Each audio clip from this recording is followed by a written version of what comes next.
Welcome, everybody, to Esports Arena. My name is XT, and I am joined here today with Wolf, and we're going to be bringing you guys some Super Smash Bros. Ultimate action, our Super Smash Thursdays here in Orange County today, and we got a lot of games coming up here today for week number 2 to kick things off for our season here. And Wolf, how you doing, man? I'm doing great. Nice to meet you, XT. And it's been a nice break since I've been casting, but it's great to be back. And I'm excited. Apparently, new competition has been coming in from each region. Right. And I am excited to see the standings, which should be flashing very soon. Yep. So you were here week 1. What are your opinions? Any uprising players that you're seeing? Well, we definitely had a lot of upsets, I Ooh. would say, for week number 1. We even had a Robin taking it all, but over here in Orange County so far, we had Tornado 92 taking it over Hoxton. A very, very interesting matchup between these two guys last week. It went to the grander finals, I guess, after resetting the bracket. But Hoxton on his snake, unable to take it over Tornado 92, who played a good amount of characters, but in the end is going to be able to take it over here at Orange County. But some other things I do want to keep in mind. I do know Taquitos played a pretty nasty Yoshi here and there. Ooh. Yeah, a lot of fun in Orange County. But week number 2, you never know how the stands are going to shake up, but we got to remember, you never know what's going to happen. Over at Oakland, not really too much happening here. David Fu going to be able to take it over Max Boston and Zachary Martinez. And unfortunately, we weren't able to cover too much of Oakland last week. I can tell. Yeah. What gave it away, Wolf? Was it the lack of players? I don't know, but here we go. Roseville, we got Prodigy. A lot of news about him. He's a young Mario player. I love watching him. He did really well.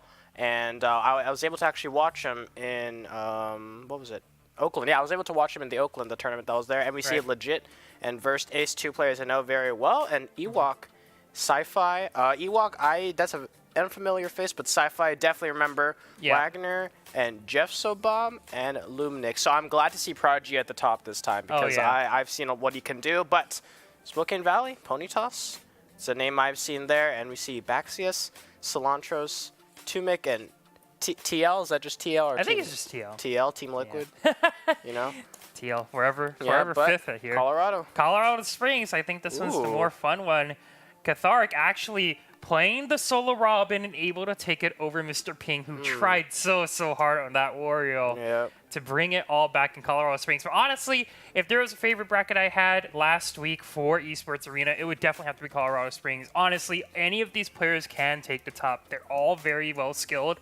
But Catharic pulling out the Robin, looking forward to see if he is going to be able to continue to be at the top. Yeah, I think Mr. Ping's playing Wario. Yeah. Okay, so he used to be a Lucas player. Did really well on him. So we are going to go ahead and hop right into Tulsa soon. But we see Tulsa, Zurge, and Ben Zurge. Zurge with the Mega Man. Yeah. Dude, Mega Man, definitely a character we all got to really watch out for. But we are going to be actually heading over to Tulsa for semifinals action. That's not Mega Man. That's Ike. That's Ike. That's the Nair machine himself. But there we go. We got a Ike versus Rob. What are your opinions of that matchup? I think this is a matchup that Rob tends to suffer a little bit, definitely due to the hurt box and whatnot. But Rob definitely can take advantage a little bit with the range advantage and the projectile game here and there. But it really just comes down to who's going to be able to land the first hit. But so far, both these players are trading blows. Yeah, and also Rob, even though has that big model, Ike is really susceptible to getting gimped out, especially in his poor recovery game. Right. But Zurge on the Ike, unfamiliar, but remember, it's a different season, so people are going to be doing out different picks. I personally... And as we were saying, Rob may have a big model, but his combo game is crazy. Yeah, Rob definitely going to be able to catch some people out by surprise. But there's the forward air coming off of Zurge, actually. To reset it here, 2-2 right now over in Tulsa. Zurge on this Ike, like you said, definitely something we weren't expecting. But considering the fact that Zurge is coming off as the champion of Tulsa from last week, it's not really a surprise here, I would say, that he is trying out some things in the winter semifinal here today. Yeah, and so Rob, I like what he's doing. He was actually using the gyro a lot to make sure to use that as his projectile, because Rob has great range, great projectile, and he's got a great recovery as well. Right. And we see right now... Ooh. All right, I think you jinxed it there, Wolf. Yeah, Great recovery. great recovery, but not immune to those disjoints. But Ooh, the side B, there it is. They're just trading stocks left and right. I love the action, but Zurge. Okay, so Ike. A lot of people I know it's a meme and all that Ike all he does is nair, but remember, only one top player has consistently done well with Ike, and that's MKLeo, and he's the only top player in Ike. So there's a lot more to him. And ooh, actually, the spike coming out from Zurge to end it all. The Ike gonna be taking game number 1, and is it Ike or is it the disjoint? I think it was a disjoint. Was it the disjoint that took the game, or was it Ike? I don't know, but Ike. It's actually a pick I haven't seen in a while. Like he was hyped up for a while when MKLeo played him, and then everyone said, "Oh, he's overrated." And then now we get to see him back. I think he's great. Oh, and we're seeing a character swap. Fox versus Ike. What are your opinions on that? I think, I mean, there's the benefits of being a fast character, being able to have a lot of characters and be constantly up in your face. But the problem is, one mistake against a heavy as Fox, and you could be losing a stock pretty early. That's why, the legendary Nairo Ganon into Lights Fox. That's the reason I hit the counter pick. I say this matchup is still a little bit favoring the Ike a little bit. If Musiker is not careful, he could be losing a pretty early stock. It's like a ticking time bomb, essentially. Exactly. Where you need to play your cards correctly. Well, and especially, interesting use of the shine. He tried to delay it, but I couldn't really care less about your delayed airspeed if he just uses the nair. But seems to be doing a little better. But Fox does have great. He tried to use the fastball fair in order to drag Zurge down, but didn't work out. And use interesting up B actually. He armored it through, and then Muser. I think it's Muser. Muser missed the F smash. Unfortunately, that could have been the stock right there. Yep. But have to keep going on from there. And see that the bear got outranged by Ike's tilt, but I love how Zurge used his side special in order to get to the other side of the stage. But as we see that, we're seeing why Fox could be a problem. Yep. Fox definitely has a lot of pros with being just, once again, fast, lightweight, small hurt box, but he is definitely a light character and is susceptible getting KO'd quite early. Also, might have some troubles finding the kills here. Like, for example, Mr. right now can't seem to finish the job against Zurge. Yeah, the up smash he did, he should have turned around, but only got the backwards part of it, so nothing there. Zurge, see, an Ike with Rage is scary to deal with. I think any heavy with Rage does take the stock, but remember, any percent is really deadly, and I don't like the fact that using a shine again. It seems to be a little more predictable on this point, and the back throw. Zurge is on point with these disjoints. I love it. Yep, there is going to be the down air. The seal to deal on that stock in Zurge right now. On a fresh stock, well, not anymore, but this is going to be taken up to 33. But Muser still playing very aggressive, but... Oh, no. Oh, is that it? No, he's fine. Oh, never mind. Nope. Okay, so this ain't Battlefield. Zurge, I love his usage of his up special. He's using it to predict whether the Fox will go onto him, and then he'll use his up special in order to armor through. And even though it doesn't work out sometimes, which I think all the time it happened in that one, the Fox still wasn't able to punish, and I think that was one of the biggest issues, in my opinion, that I saw in that one. But does he stick to the Fox, or does he switch to another character? I would honestly like to see him back on the Rob. I think, he's going to stick with the Fox here, actually. He chooses to ignore your opinion. All right, guess my opinion is invalid there. Muser, you do you. Yeah, we're here to cast, not to give that's insightful That's why I'm on the desk and he's playing the game. There's a difference. Yeah, but that's why he's also losing the game. Moving forward from there. Whoa, come on! I'm not doing anything. What are you talking about? So, already, Zurge starting with a nice amount of damage. That Nair, it's just such a good wall. Remember, Fox struggles with range. That's one of his biggest flaws. He can try to get in using his speed, but other than that, it's not working out. And my goodness, Zurge is on point. His defense and offense are just excellent. Yeah, definitely. Right now, it really just seems like Muser just constantly on the aggression. Like, he's always the one that's trying to make a play out. And Zurge, he is able to occasionally punish, like right there. Oh dear. That's... He's going to look for that. He's not going to get it. He's not, no two-frame. So he's back. Even percentage this time, so Muser not out of it just yet, and the jabs I agree with that one. Fox's jab is one of the best things. And there we go. Using the up special to armor through some attacks really good by Zurge. I don't see enough Ike players use that, so I'm glad to see it from there. And that Nair. Nair is just so good. Like that Nair is such a good move on Ike. And there's the down tilt into the up air combo. Honestly, like there's so many moves in Ike's arsenal that actually there we go. Good job by Muser. That's gonna reset this percentage here, and we're gonna be back to square one here. So I liked how so Muser tried to hold down his jabs, expecting Zurge to hold his shield or either drop it, because most people just do the jabs and then end it, right? Yeah. But Zurge instead rolled, knowing that Muser would hold it down. Perhaps it's a pattern, but I don't know. And there's forward air. I don't know the chances about this game. It's not looking pretty. I don't know either. The problem is I really just feel like, you know, Muser hasn't been able to find those like consistent combos here. He's just constantly throwing out moves, hoping to get a hit, and because of that, Zurge just takes full advantage. Let's see, gets like punished. It seems that perhaps Muser is, because I feel like that Fox is even having a harder time because Rob has projectiles and he's still got combo game to work with, right? And we saw him like do pretty well. They fought back and forth. I don't agree with the switch, and I don't agree why he's holding on to it for such an important last game, potentially. Oh, yeah, and we could be seeing him taken out. Nope, he doesn't attack the wall, and that's going to be Zurge taking the winner semifinals 3-0 up against Muser. And I think that was a pretty dominant performance, I would say, from Zurge. Not to say Muser played poorly, but Zurge just played really, really well. Like you said, balance of both offense and defense in that game. Yeah, I definitely agree with that one. And according to my notes here, Zurge, great. Oh, yeah, I know, it's the best. Zurge, Mega Man. It seems strange because Mega Man is a really frustrating character to play against because he's not like a standard like Smash character. You know what I mean? And it's nice seeing him expand his pool because I only seen him for his Mega Man, and I'm not saying his Mega Man's bad. It's actually really good. It's good. It's good to expand your roster, especially in Smash Ultimate. Right. In Smash 4, you could get away with doing one character, but in Smash Ultimate, it's an entirely different game. More characters are being added, and it's really important that you keep your mind open. But on that note, Zurge on that Ike, really impressive. I think Zurge, honestly, if there's one thing we really do gotta consider, he had two pretty good matchups.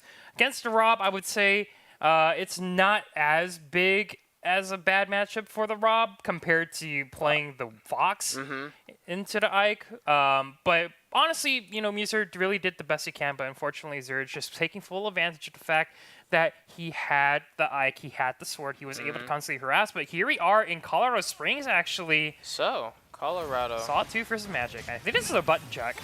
Nah, this is the neutral game. Oh. Okay, I was wrong. No. It is a button check. Yeah. Okay. I was just like, Magic's not too low at doing a button check. Don't doubt me. Yeah, so Yeehaw. Richter, oh boy. Richter against Wolf. Richter against Wolf can go mostly in Richter's way, not gonna lie. Yeah.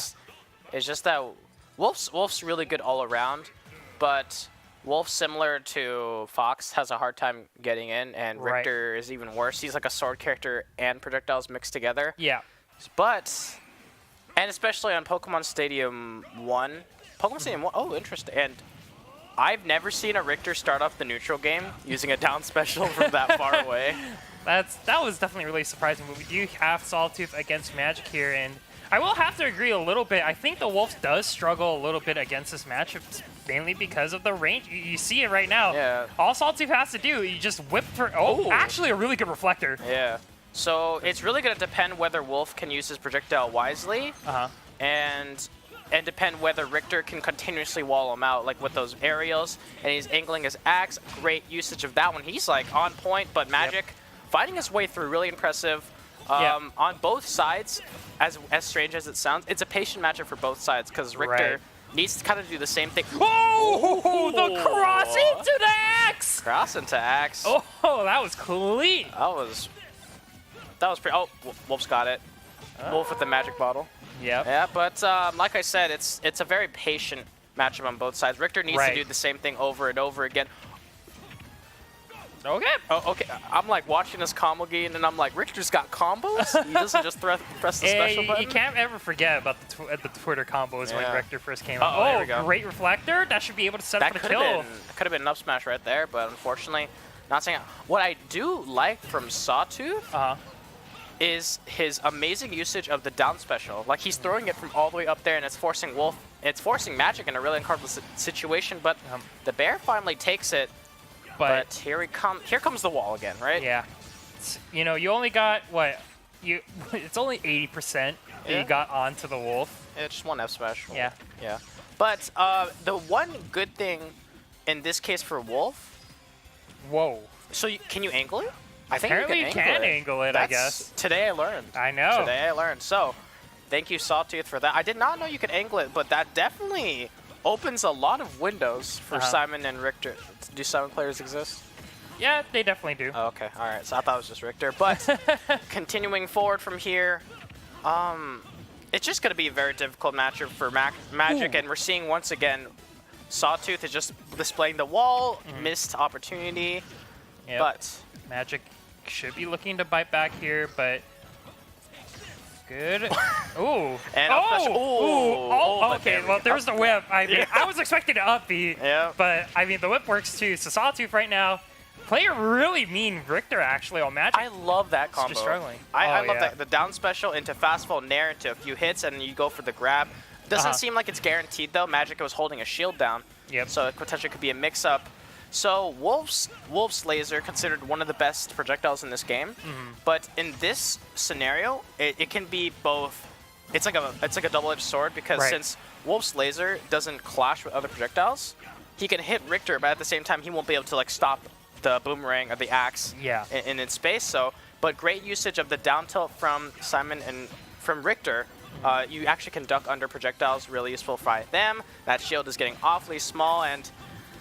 Oh god, Magic is gonna have a hard time getting through, and F smash. Not yet. Too far from dead. This is there it is. Yep. Another down B special. I've never seen so many holy fires. Honestly. In my life. So, but one thing I do not like seeing is Wolf using his side special to recover so much. Right. Doesn't snap to ledge, leaves you super vulnerable like we've seen there, and. Well, you just pay the price. It's so weird seeing Lilat being picked, like with like a happy face, like, oh, I'm gonna play Lilat. So, Magic, stay on the Wolf? Yes? No? We'll have to see. He may be considering. Nope, he is going to be going with the Wolf. Wolf's a solid pick. It really is. Yeah. It's just that this matchup is, once again, it's not like most other matches, right? You definitely have to play the patient game. You're waiting out those projectiles and looking to see if you can get those opportunities while... Once again, the down B to start off the neutral. Amazing. It doesn't seem like Magic knows that you can angle it, so now he's kind of learning it the hard way. Yeah. You know, thankfully we're behind the screen saying, it angles. We're just taking notes. Don't worry about us. Yeah. Why aren't you adapting, right? So, Lilat. So Magic picked this. Right. What are the pros for him on this one? I guess definitely being able to play around with more platforms. Another thing being, you might have a little bit of easier time recovering, but. Right now we are seeing Magic with the kill. Oh, nice up B. That was nasty. The down air into the up B. Oh, classic. But that wasn't confirmed though. I guess Magic just didn't really jumped into it on accident. Yeah. He tried to jump in with an up air and then got hit by the last hitbox of the up special. We're gonna need a replay on that. Yeah, I think we do. But in the meantime, Sawtooth, excellent play on this Richter. I love seeing a lot of people. Jeez, you gotta be careful. Come on. Yeah, it's just like, did you see that fire just went down a little lower? That's not how physics work, but I'll take it. That stare down? Magic, be careful, your shield's running out, buddy. Yeah, a little bit of stare down. 2-frame, not successful. Once more, really important tool, but does catch it. Yep. Now Magic, 91, is in a little bit of trouble if he's not careful. Oh, actually, interesting reflector interaction. Yeah, it works when you initially throw it. Right. So even though it comes out... Oh no, the side B! Once again, he's gonna recover. Yeah, he's not going to be able to recover. Oh. That axe tried to follow him down. Like, I'll save you, man. But not looking good. So that is actually a frame trap right there. Yep. If Wolf uses his forward smash spaced perfectly, it's basically unpunishable on shield. So you saw that Richter went for a grab. Whoa! What? No, he's alive. That sword. Oh, the axe. Fire. Oh. Oh, you hate to see it happen, but oh man. Oh, that last stock for Magic. That's a heart. It hurts here. We understand your heartbreaker. pain, but unprofessional though. Unprofessional. Starting off week too strong, am I right? Yeah. So Wolf, great job by him walling it out. Really, Yep. a lot of people don't like playing against Richter. And obviously, we're heading right into another. Right into Fort Worth here. Uh-huh. It's gonna be a Crom versus Wolf here. Caesar's final, as we've got word. So, Wolf, Crom seems to be under a lot of flack because everyone's just like Roy's better. Crom dies first when he uses up special. It really feels like people's perceptions of all the Fire Emblem Sword characters have just. Oh no, is that it? Oh, actually, no. Wait. Oh, the uppie! Can't confirm the kill just yet. They're trying to gimp each other. Jesus Christ. And that was do a figure, sequence. they're both in their last stock too. Yeah. I got really scared when Wolf went off that far. He's fine. He's using his up special to recover. Oh, okay. Oh. Unfortunately, chose the wrong option when getting back into the stage, though. So that was a sequence. All right. His face seems so weird. I know. Crom's face. It's like a more Mayo Lucina. Yeah. I don't like, really see oh Crom. no, aren't they like family related? They are, but all right. I tried. Anyways, that was some Fort Worth action for y'all. But going back to the point you had earlier, let's first talk about the Crom. As you know, like you said, there's been a lot of controversy over this Fire Emblem Sword characters. At first, people were like, "Oh, Lucina's definitely the pick you want to watch out for," and then Crom came into the RX, and then people were saying Crom's a lot better than Roy, and now Rome's seeing a lot more play. And Fire Emblem characters, It's like all of a sudden sort your stuff out. Yeah, it's all of a sudden that says. All right, well, they're going back into it, but before then, after then, I should say. So, Crom versus Wolf, two sword characters heading into each other. Yep. What's your opinion on this one? Because I feel like that it can really go either way, because both of them have somewhat lackluster, I guess, recoveries in that sense. But it seems can go one way, because if Crom's able to get these like strings, then he can win. But if Wolf gets the strings, then he wins. Yeah, it goes either way. Honestly, I would say this is maybe like a 45-55 matchup for the Wolf, because it's once again, it's all about getting to the face of opponents and being able to commit to that string here and there, right? Oh, that's it. Is that it? No, not yet. The side B. Yep. Gets the ledge. I love this offstage action by both players. Dude, honestly, they're both so aggressive. It's awesome. So Caesar takes the first stock. I love that pronunciation of Caesar. Yes, Caesar. Caesar. Caesar. Every time I see Caesar, it's just JoJo. Caesar. Caesar. Yeah. Did he just? Oh, that was in a very intelligent play. I love you, Caesar. Did you see that? He forced Tam to bash out, and then Tam accidentally buffered an air dodge, and then he died.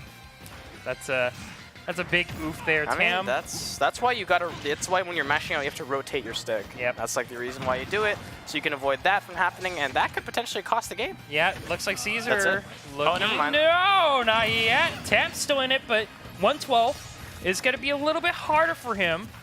Find a concept, but if he can get a string, that could be really good. You see that glasses push-up he did? Like after the stock, he's like, all right, here we go. All according to plan. According to plan. All right, so, but still, Tam, not the best position, and dash attack misses though. Yeah, he's constantly getting knocked off the stage, but an up tilt should take it, and a meaty. I think this is it. That's it. Great usage of the spike. Caesar. I don't really think he had to, but Caesar wants to send a message at this point. That's true. That is going to tie up the losers finals right now. Caesar, Tam 1-1, and like we were talking about, this is definitely, I think, a very skill-based matchup. No character truly has the lead. It all really just comes down to, how you play out that neutral and how you can utilize the strings to its maximum capability. And great play by Caesar. I loved his. I loved that gimp that he did on relying on the mistake of the Crom. Right. But now we're going back onto here. So Crom got those strings off. Yeah. He got those strings off, but he was just unable to finish. And both of them are really aggressive on the edge guards, which is good because they both acknowledge that their recoveries can be easily exploited. Right. And now they're just taking full advantage of that. Caesar starting off with a combo.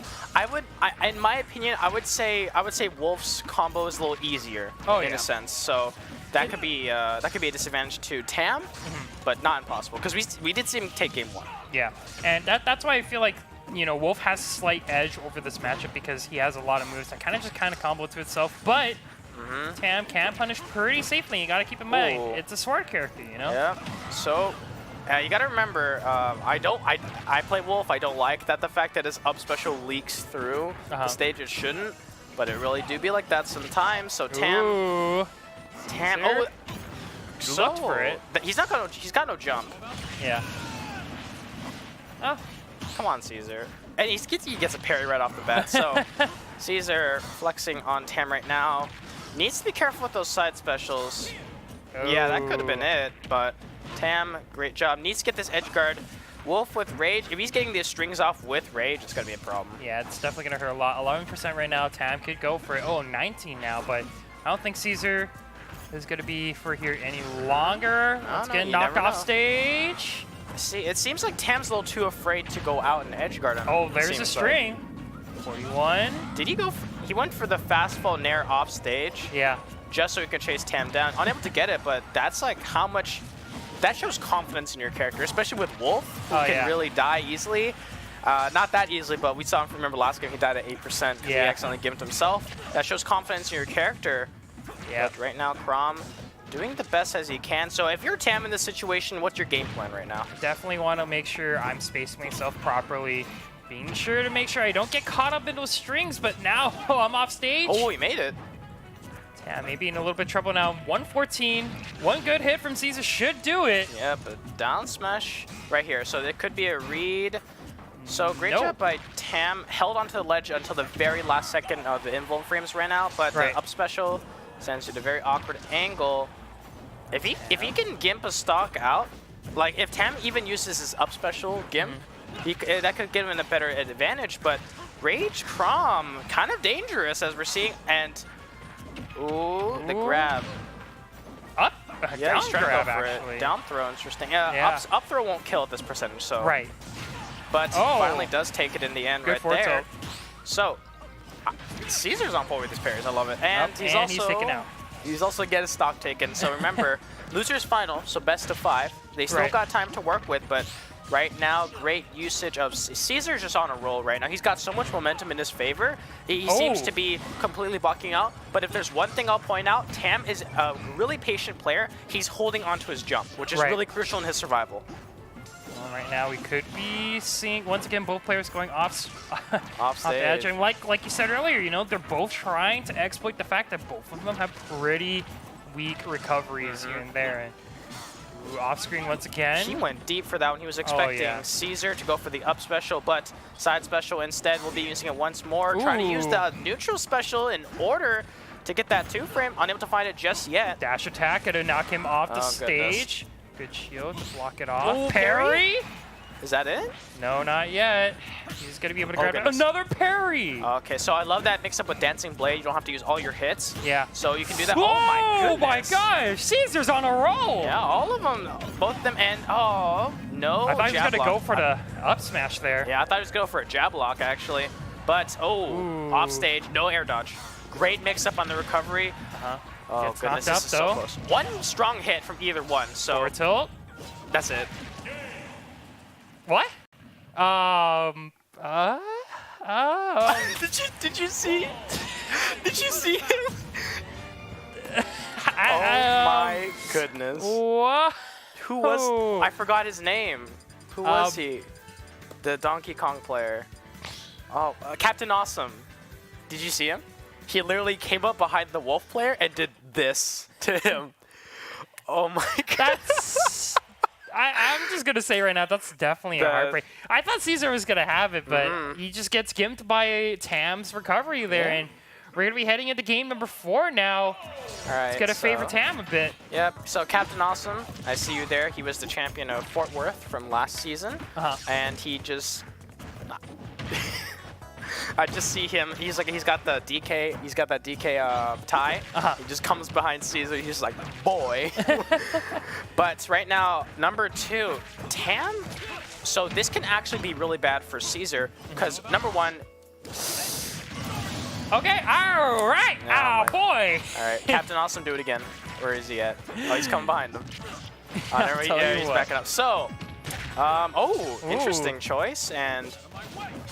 He's okay. Caesar's a little more concerned now because needs to be careful of using. Caesar with actually a pretty good string coming in, 101 actually.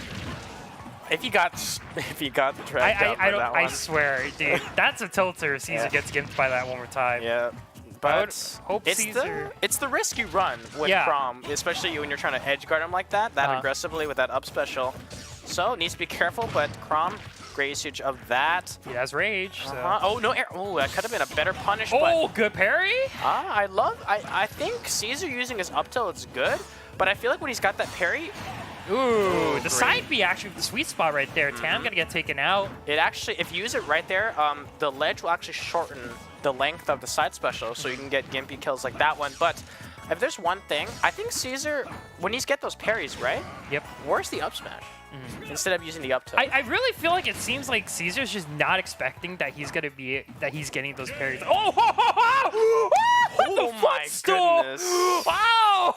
Caesar, you are... The Goomba Stomp! Caesar taking to game 5! Caesar. Oh, I learned. It's the little plays that count. It's just week 2. From the up B, he had to get it back. He went all the way down for that one. He like fast fell. He saw the opportunity, dude. He had to commit. Coming down like a meteor, jeez. Losers finals, man. Everything's on the line here. Well, we are going to get taken to a game number 5 here between Tam and Caesar, and although we aren't going to be seeing any character swaps, we may be seeing a stage swap. Both players right now, Tam hovering over Unova. I think he goes to... Yoshi's Island?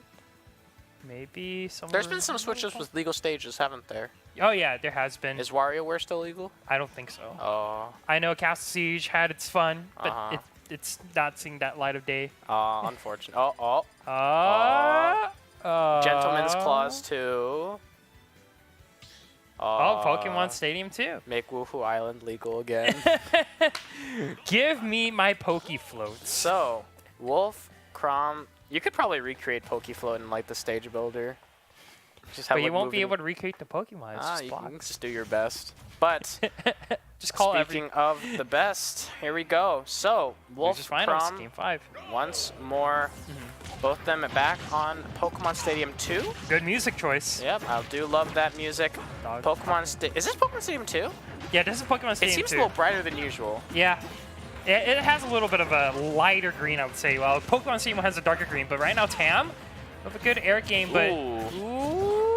He tried to, he did a jab check to see what Tam would do, but unfortunately nothing for them. Yep. I love this aggression of edge guarding from both players. Like, we keep talking about it because it's so good to see. Remember, for the beginning of Smash Ultimate, people were so afraid to edge guard because you don't have those air dodges anymore, but now people are starting to realize that, hey, edge guarding is pretty good. I should do that more. So, finally, is that an F tilt? That was an F tilt. That just took it. Yep, Caesar now going to be down to 2 stocks. Tam, though, still at 77. But... Caesar! Damn. The gift! No! Caesar, I don't know if he can... I don't know if he can come back he can run it back. I'm sure he can. I don't think so. If he gets a good string. Tam's in his head right now. Tam is definitely in his head. Like, Tam could care less. 30%. I don't know, but we'll have to see, because right now, anything can happen. We've seen Caesar pull off crazy stuff. We've seen Tam now pulling off crazy stuff. Good down grab. Go for it.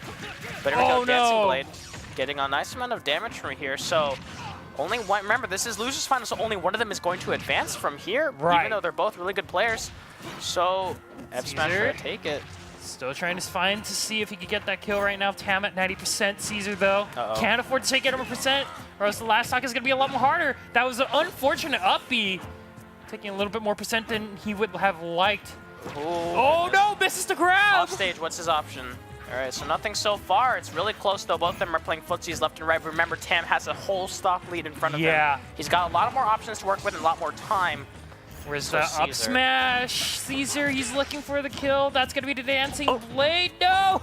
Oh, goodness. So it's going to be really close. Back air, not able to take it just yet. He's able to recover, but Tam, if he gets a read, so forward throw, going to take him off stage. Could be looking for another gimp here, but Tam's just going to be playing it safe right now. Caesar, though, could be in a lot of trouble. 152, just not what you want at your last stock. Oh, very risky recovery there, but Tam doesn't commit. Up throw, won't be able to take it just yet, but I do think that the next up throw with a few pummels should be able to take it, so... Oh, God. Caesar's got too many things to worry about. I know. I don't know if he can take any more. And he goes for another risky move right there. He's got to gamble it all, but in the end. Back air to end it all there. That was so unfortunate Captain for Caesar. Awesome, are you talking trash to your friend back there? I see you. I see you. So, Caesar, as wonderful as this wolf was, though he made one small mistake. And it cost him everything. Cost him everything. How much did it cost? Yeah. Everything. But was it worth it? No. No, I got eliminated from losers final. But really impressive play by the Crom. I loved it. Both of them. Really, it was a really fast-paced game. I would say this is honestly one of the more fast-paced games that I've casted so far in Super Smash Thursdays. Definitely. And wow, I would say first of all, you know, Caesar definitely playing a very, very aggressive wolf there. But unfortunately, one of the things I will have to say is that I wasn't really seeing a lot of those up smashes here and there. You know, a lot of the wolves, they love that up smash. It's good. It's like a vacuum. It's a great move, yeah. But he wasn't able to find those kills, unfortunately. And we definitely did see in the last stock, he just wasn't able to find his footing, especially after being taken down with a one stock deficit. Maybe a little bit of tilt here and there. Definitely a lot of tilt. There was that multiple times he's gotten gimped out. I do love the fact that he's going for these deep and knowing that he's got an edge guard. But remember, Crom is a person who is willing to take you down with him. But in this case, the Crom was able to pull it off in the end. Had some really good moments with that sword. Did really well. Walled out the wolf, and like you said, I wanted to see those up smashes. I want to see it's a very good option. But we didn't see it. We're seeing a plant. Piranha plant, actually. I think this is grand finals right now in Fort Worth. Tam taking on Question. So Tam moving to Cloud. Right. Away from the Crom. And we're seeing a plant in grand finals on winner side. Yeah. Going to be interesting to see if this is actually a soul plant or if Question pull out other picks here and there. But Cloud, definitely one of the more, I would say, up-and-coming swordsman in Smash Bros. Ultimate, I'd say.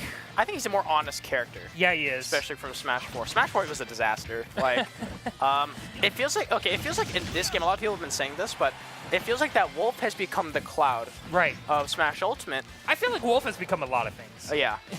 The Sheik 2.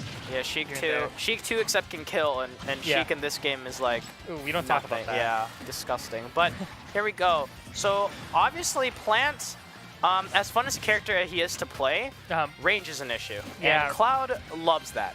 If you don't, if you struggle against range, Cloud will love that forever. And just like that, Tam only at 45%. Yep, he is going to be able to use that back arrow. Tam having to use limit. Geez. The limit there. Unfortunately, that was the fastest fastball I've ever seen so far, and from a Cloud. Tam just like dropped like a rock. Yeah. There. Oof.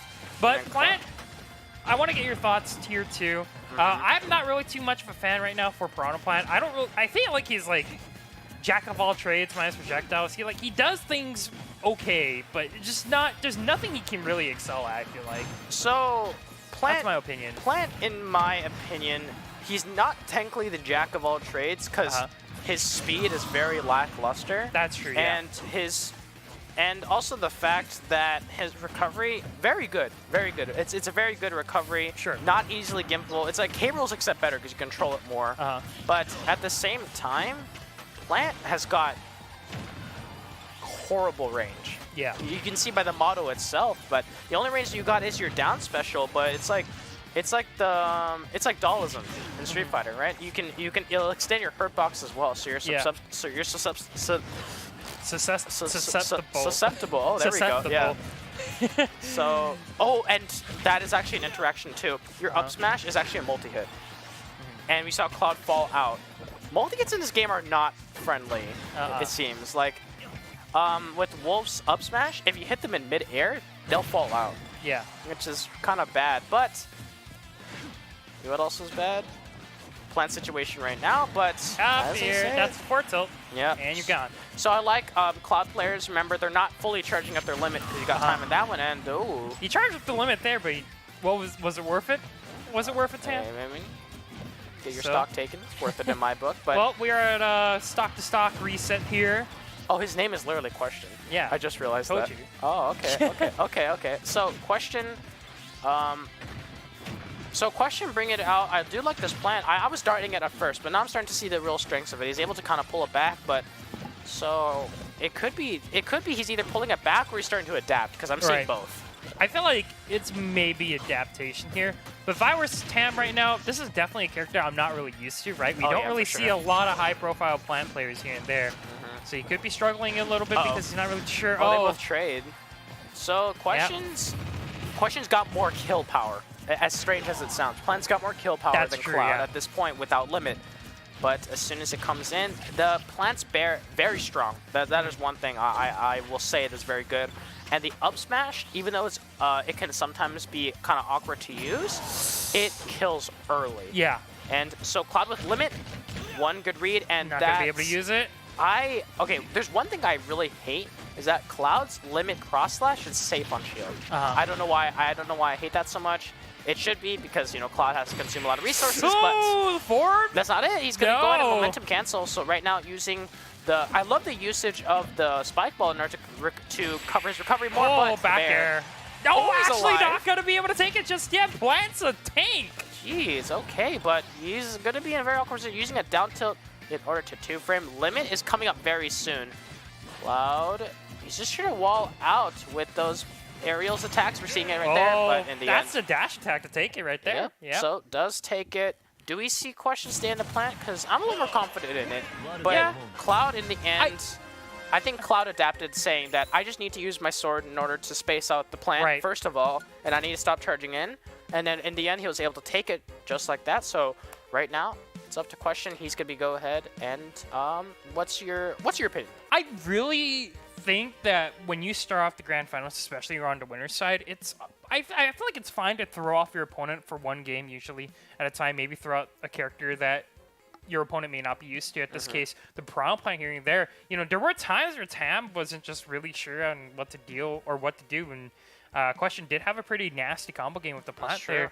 But I think this might be where Question may switch if he does. Off. Yeah, because I really feel like Tam has kind of adapted to like the weaknesses of the Piranha Plant here and there, and the fact that he's getting outranged right now is just it's a oof. But I think we are going to be seeing a change or something. Change in options. Oh, it's because he's got a headset on. I see. Ah, look at Robin. Yeah. Teaching us how. Oh, never mind. A Smash Ball plus Mewtwo can make Mega Mewtwo Y, not X. Okay. Okay, now they got him a better headset. And that's because there's because especially in a competitive setting, and especially when you're in grand finals, there are a lot of people yelling, and there's a lot of people like Captain Awesome who will come up to you and like roast you. Boy. Yeah, they will roast you for getting gimped out by Chrom. Yeah. But sound is it's also pretty important. Like a lot of audio cues coming right now. So we're on FD. That is Question's pick. So does he stay in the plant? And he does. Feel like, okay, they swapped ports. Oh. Or they swapped sides. They swapped ports. Question with another run back. I mean, Question was close with the Piranha Plant, right? So, I mean, without platforms, I think he might have a little bit of a better chance here and there. So the spike balls can have a little bit more impact if he wants it. That's true.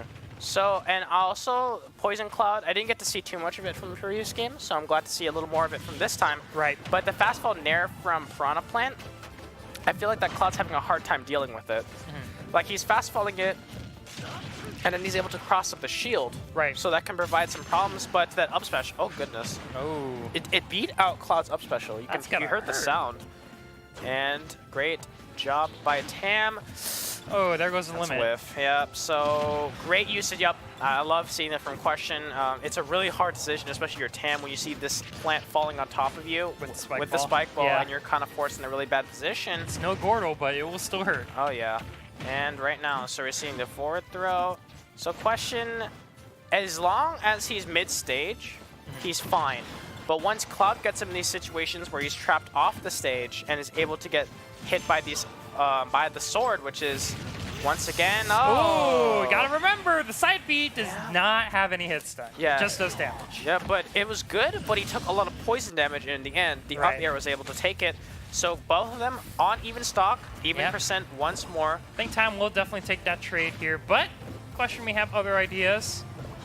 Oh, he ran into the spike ball. Dude, I love this movement from Question. Yeah. I've never seen a plant so agile before, but he's able to pull it off.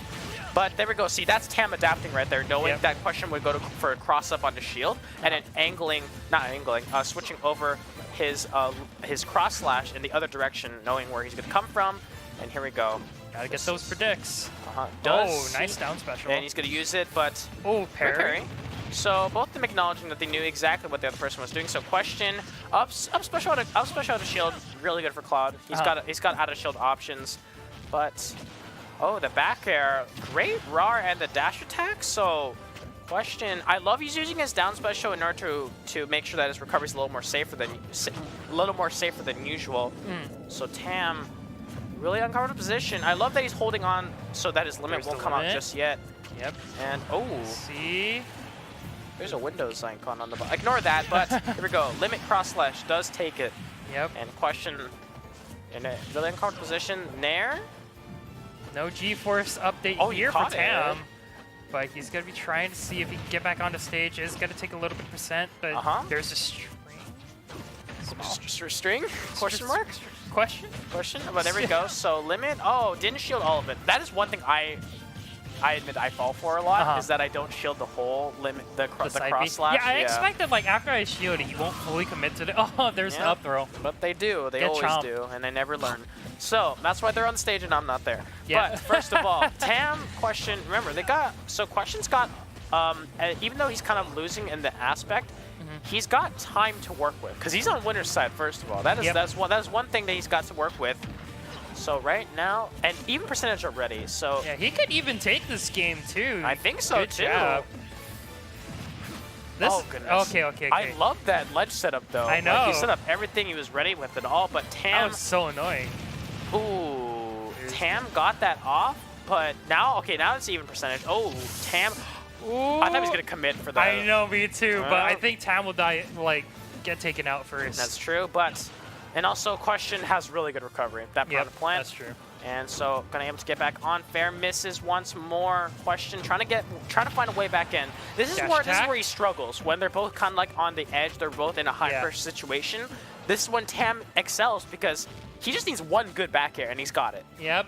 Actually, he has a lot of ways to take out Piranha Plant, but the back air definitely something we're looking for. Maybe the forward tilt too, if you catch him out by surprise here. But Limit's coming up though.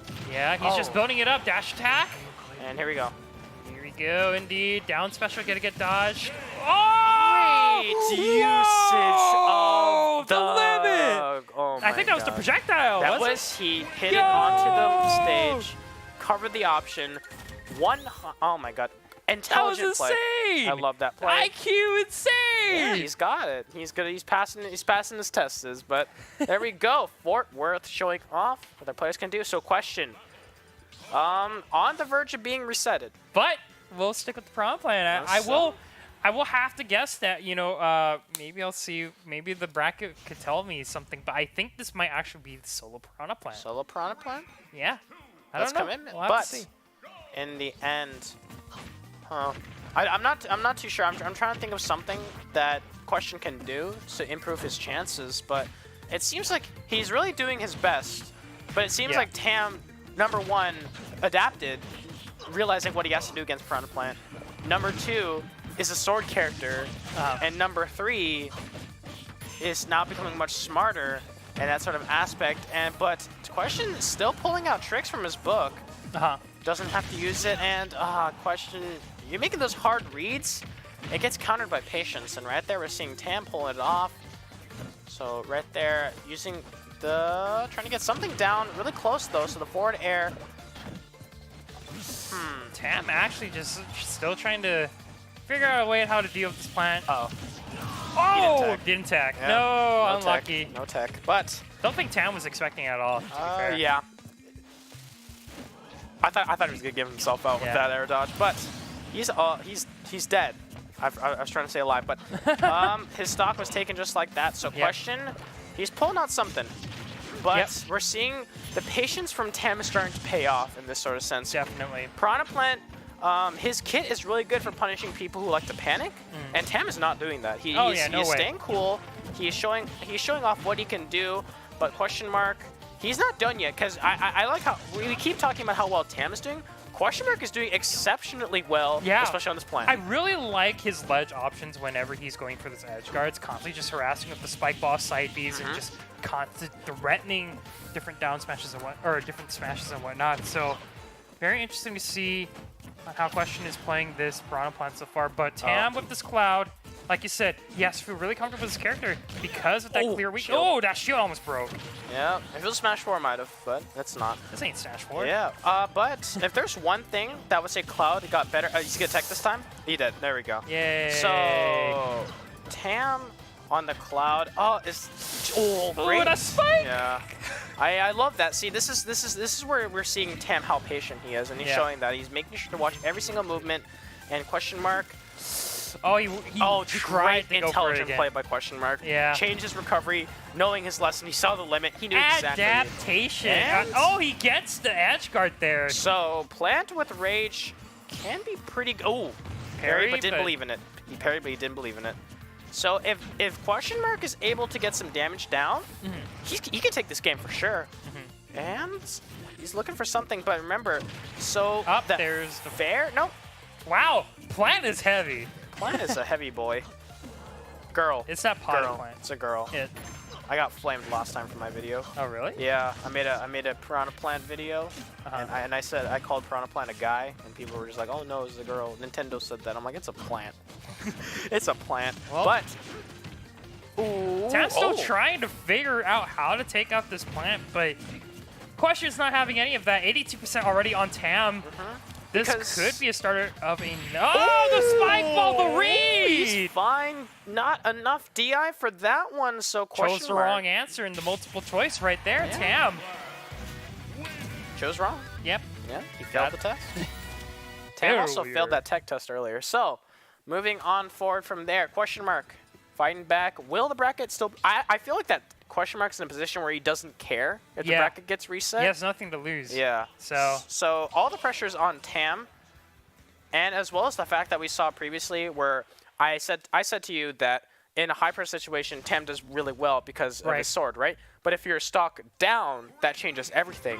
We saw Tam; he was a lot more scared in his options. But starting off with the cross slash, interesting Kalos. A stage, it's become the Lilat of the Ultimate. Everyone, the reason why people like the Mewin to stage a lot is there's no other way around it. It's the platform placement. Yeah. It sets up for a lot of interesting recoveries and a lot of different ways to commit to those edge guards.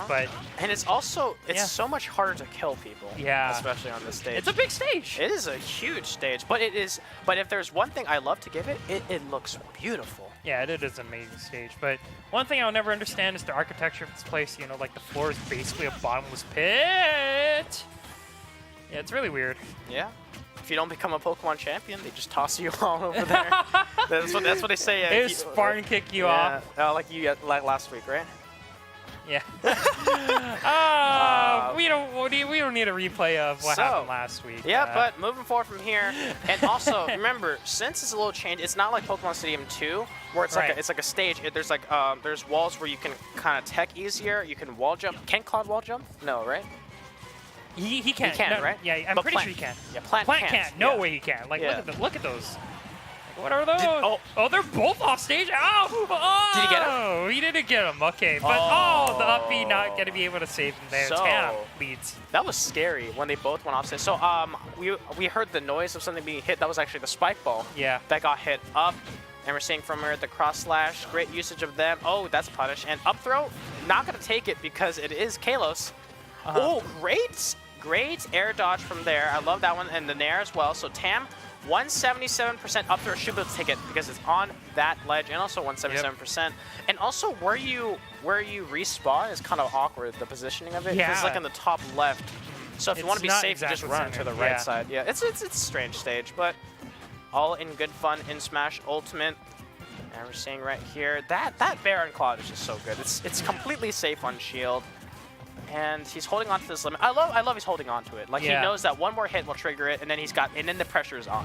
Yeah, and there it is. He's gonna be starting to look to see if he can get the kill onto Question. Oh, that shield's looking awfully small. We have not seen that shield break so far, but Question has definitely been on the ice with that. Limit. Yeah. Limit.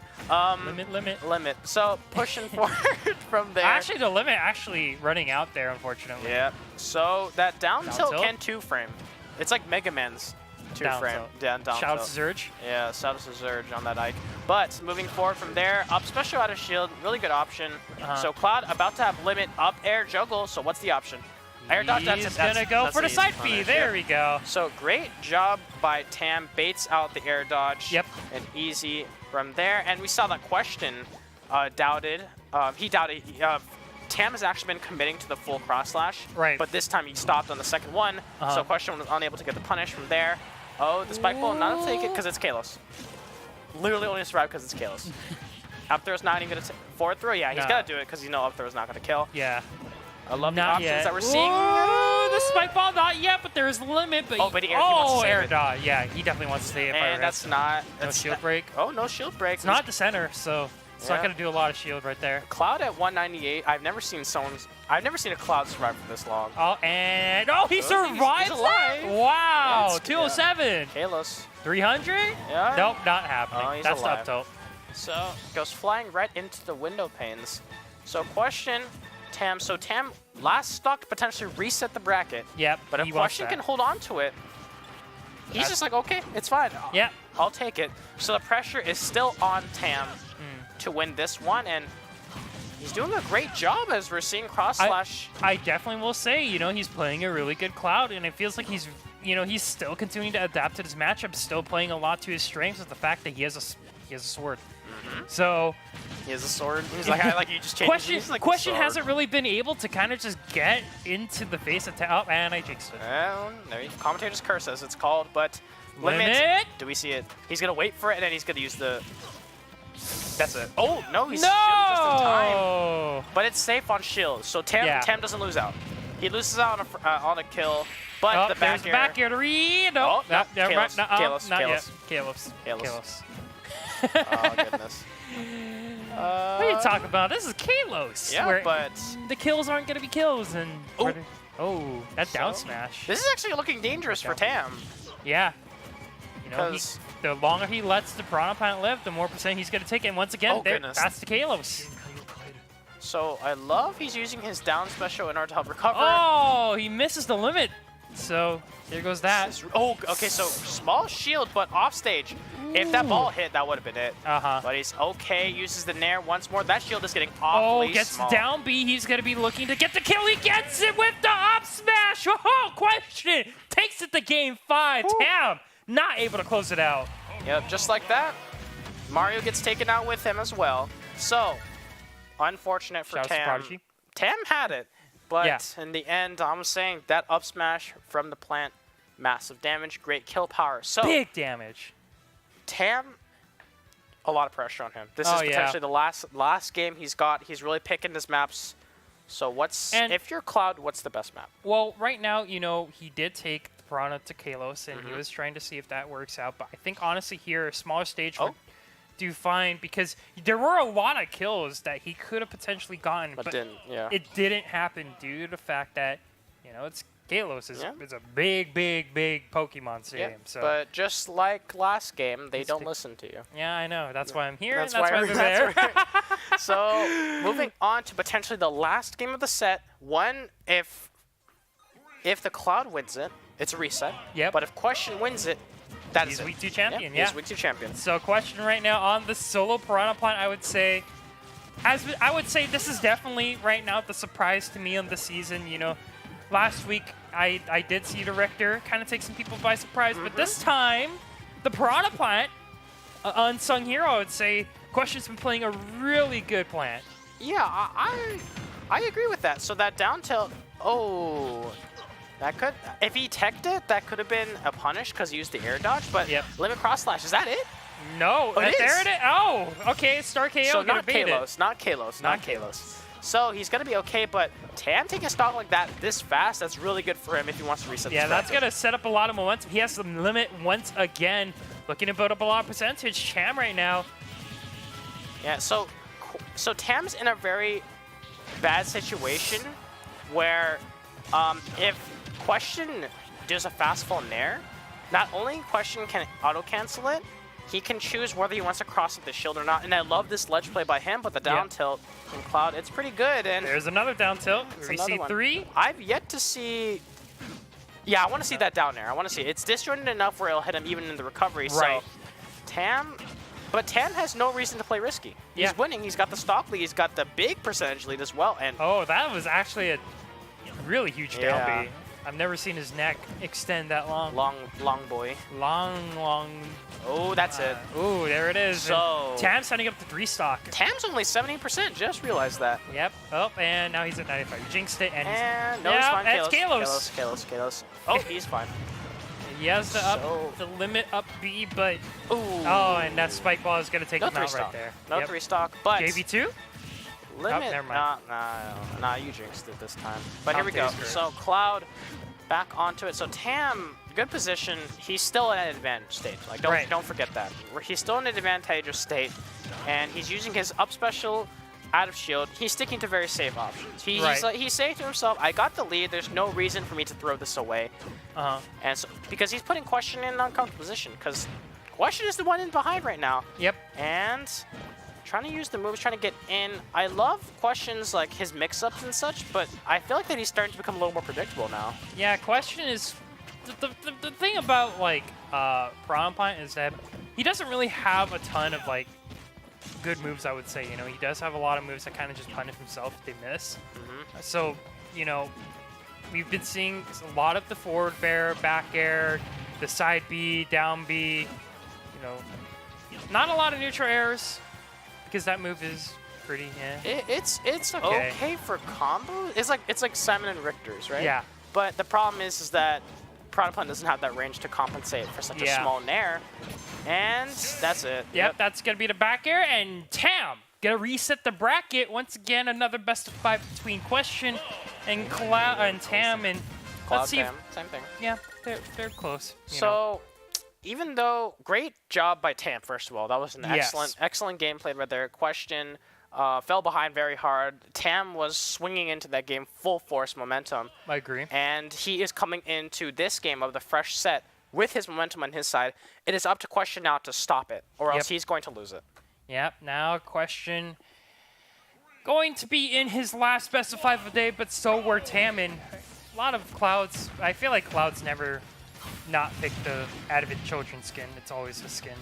It's always that skin. That looks pretty good. It is a good. It's probably like the best skin by a long shot. Like the Final Fantasy VII skin, it's fine, but Advent Children. It's also the so avatar. I feel like that it looks better. That too. Yeah. So and a sword. That is also true.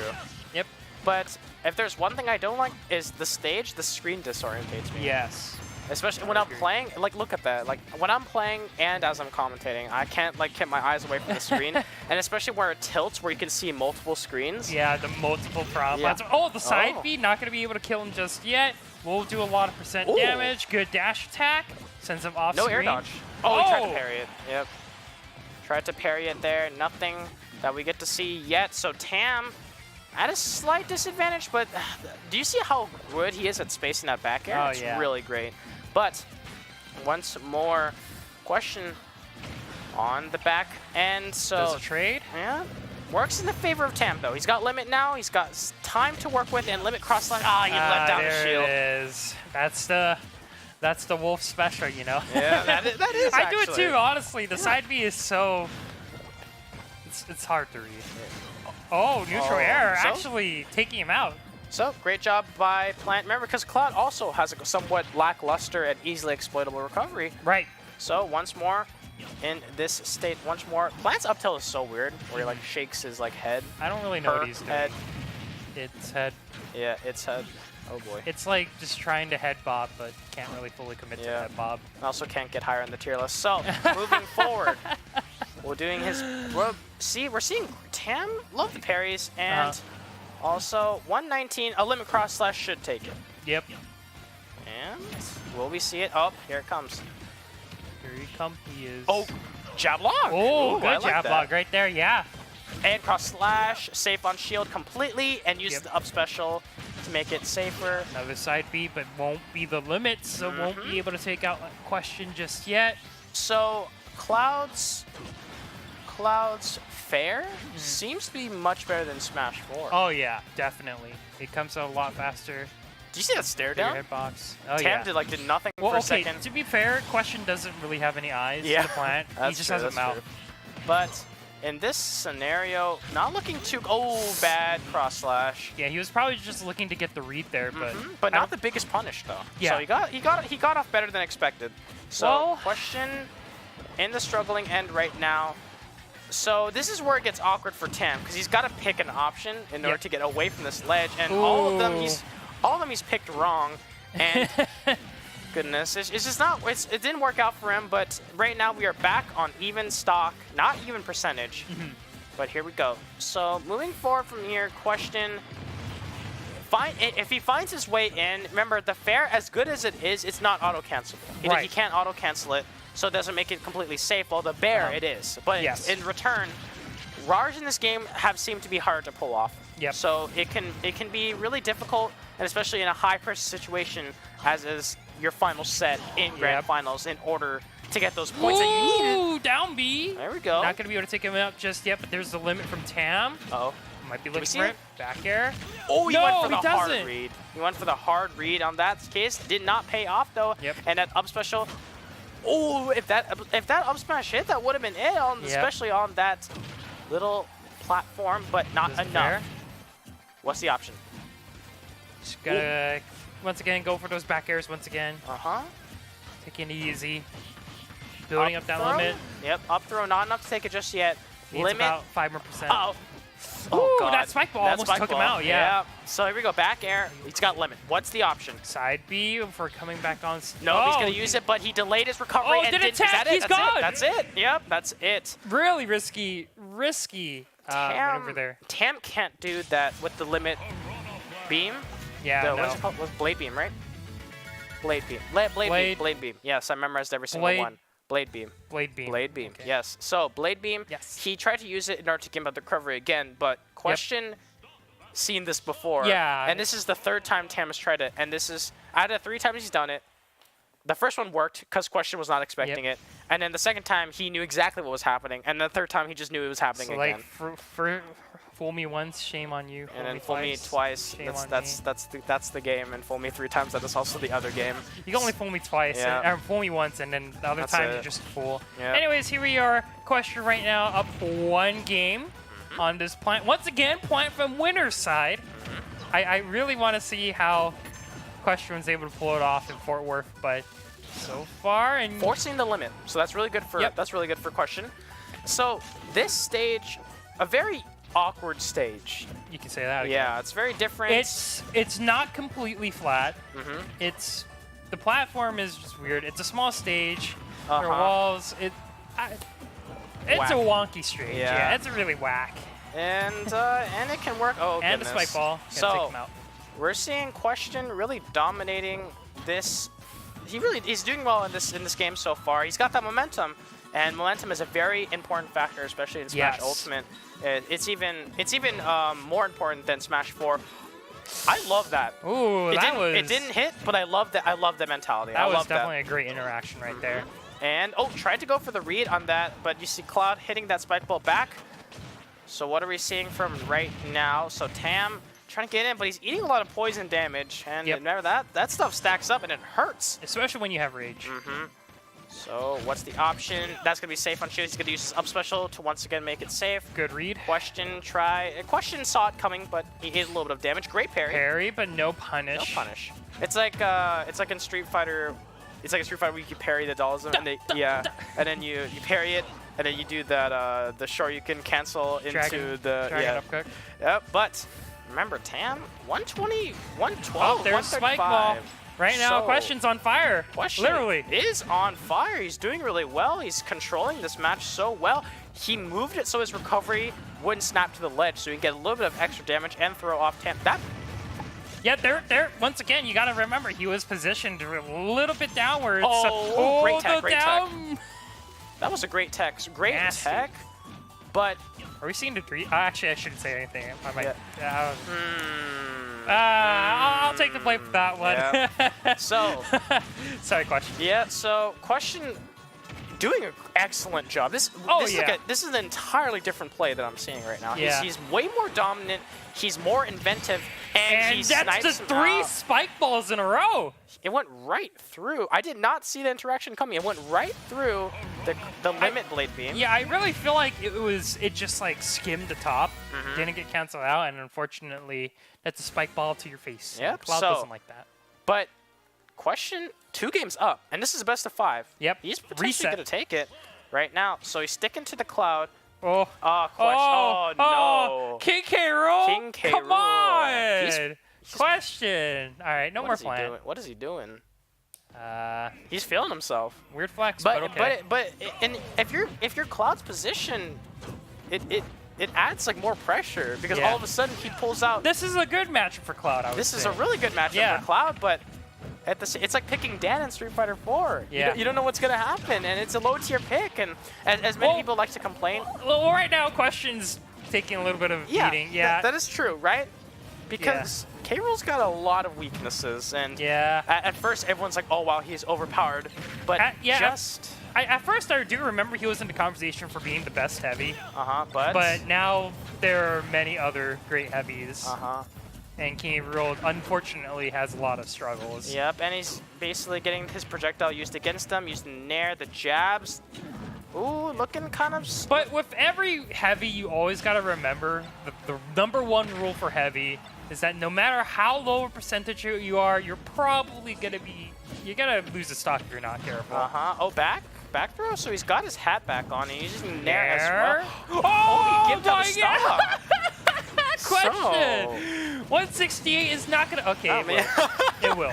It just kills it. He's like, all right. You give it to me, and I'm going to let you have one, so I'm going to take you out. Yep, so here we go. But if there's one other... Jab lock setups, I love this. They're both so... Okay, he's fine. If he did not have a limit, he would have taken out. No, he didn't have a limit. Wait. But what happened was that he was able to get to the platform. He still had his jump and then used his up special. You're right. There we go. Yep, analytical mind coming into play. So, right now, Cloud, very awkward position, but he's back, using the crown to try to get some recovery, but loses it in the end. And right now, limit. It's going to be there, but like you said, the parallels with the K. Rool. And, the back air? Limit got canceled because of it, and the side tilt. Because K. Rool is still a heavy, so a lot of damage is coming in. Needs to be careful. Air dodge, down throw into up tilt. Oh, it's over. Nope. He's going to be fine. It's FD. No air dodge, though, and he's going to do down throw into up tilt once more, and that should not be it, actually. You were about to say it was it. Yeah, I was about to say it was it. But Promise Slash, he's going to use his up special. Not enough. He tried to use his hat. Oh, the cannonball in the ring! You see Tam on your screen right now. It's like, oh, man. Oh, man. It hurts. It hurts here. It hurts here, right in there. But he's got the hat. On his last stock, if he's not careful, he's going to lose it all. He was so close, but right now, Question pulling out the K. Rool. That's really good. Good parry. Coming into play. Remember it got nerfed. Yeah. Got nerfed. Less gas. But last stock, if Tam wants to stay into it, he's got to take this game. Cross slash to carry it out. There we go. 41% damage already gone through. Yep. So really good. But Tam no longer can use his down tilt to get the 2-frame because the propeller sticks out a little bit. And he gets the damage down, trying to use the Nair. Gets to suck. It's not good enough. The bear once more, charging up the limit. Up special, up the shield. Yep. And now Tam is just looking to constantly build up the percentage. Crown gonna get parried. It's not it. He's still positioning over. He shouldn't do that. He should know better than that. But limit could potentially be in. One limit cross slash on the edge of the stage. Side B coming up soon. Oh, misses. That's not This time Tam knew exactly what was gonna happen. Yeah. So, but it's still heavy. One hard read from Question. She'll be able to take it. Is this I was looking for like the back arrow. Here we go. Oh! Is that it? No, not yet. He's got limit. Oh, he tries to go for the hard read, but won't be able to get it. Goes for the cannon. The belly slap of the neutral air. That's going to be Question. Taking it 3-0 in the bracket reset. Ends it all with the K roll and doesn't matter. Oh, man. Tam going to be knocked to second place. Question takes week 2 in Fort Worth. If you told me that a Plant and a K Rule player would make it into grand finals and win it, I would tell you that you need to go back to patch number 1. Wait, but Plant didn't even come out. Yeah, no, because K Rule though. Like what happened? That's what's going on here. But in the end, Question does take a very impressive play with that Piranha Plant and the K Rule. So Tulsa, we are currently waiting for Tulsa. They're going to be setting up. But let's talk about that match. Yes. Tam had it. Tam definitely did have it, but I think the pressure did get to him a little bit. And I feel like Question, it felt like he started trying. Yeah. As soon as the bracket reset. It really felt like he was experimenting with a lot of different options heading into the bracket reset. But as soon as it reset, like Question's like, all right, no more playing around, and ends it all with the K-roll. It could be more of a tactical perspective. He could have used the match before to see what a Cloud would do. Yeah. And we saw near the endings of the game, he started to get a hard read on what exactly Tam would do, and the cross slash into up special, he was aware of that. And then also the usage of the limit blade beam at the end of the stage, he saw that too, and like 3 times. Yeah, and then also when Cloud started using his fair more, he's just like, that's not auto cancelable. I can punish that. So it comes into adaptation, and in the end, Question was able to take it. That's the perk of being on the winner's side. You got more games to work with. Yep, and we did see Question pull off a pretty interesting winner's run, I would say. Definitely unexpected to see a Plant make it all the way through winners. A character widely considered to be pretty low tier, I would say. But Question proving us wrong. Here we go, though. We're in Tulsa right now, and no surprise, we're going to be seeing Zurge in the grand finals. And we're seeing a Greninja. Greninja, a character I haven't seen, surprisingly. Yeah, Greninja right now, I feel like he's seeing a lot of popularity in Japan. In Japan, okay. Yes. Well, Japan and their whack characters always. Yeah, but over here in NA, not seeing a lot. We don't like Pokemon, besides Pikachu. Besides Pokemon Trainer and Pokemon yeah. Trainer. But everyone's dropping him now. Yeah. Oh, man. Well, first of all, I think we should definitely talk about the Greninja. I would say he's kind of also taken the role of Sheik that Sheik used to have in Smash 4. It's very fast, has a lot of flashy combos. Too. Yeah, very, very flashy. So Greninja, I don't have enough like games seen or played against him or played as him to really get like a good analysis on him. But if there is one thing that I will say about Greninja, that kills. The forward air, So forward air, I know it's a delayed hit, so forward air can be a little difficult to hit sometimes, but I know a lot of Greninja players are really experts on making sure that you fast forward correctly so you can get the hit on it. And also, Greninja, classic Nair into up air. Classic Nair into up air. But it's also another thing that showcase Greninja. He's dependent on some combos that aren't true. Yes. The drag down up air, that's not true. You have to depend on your opponent. It's like a 50-50 in that case. Right.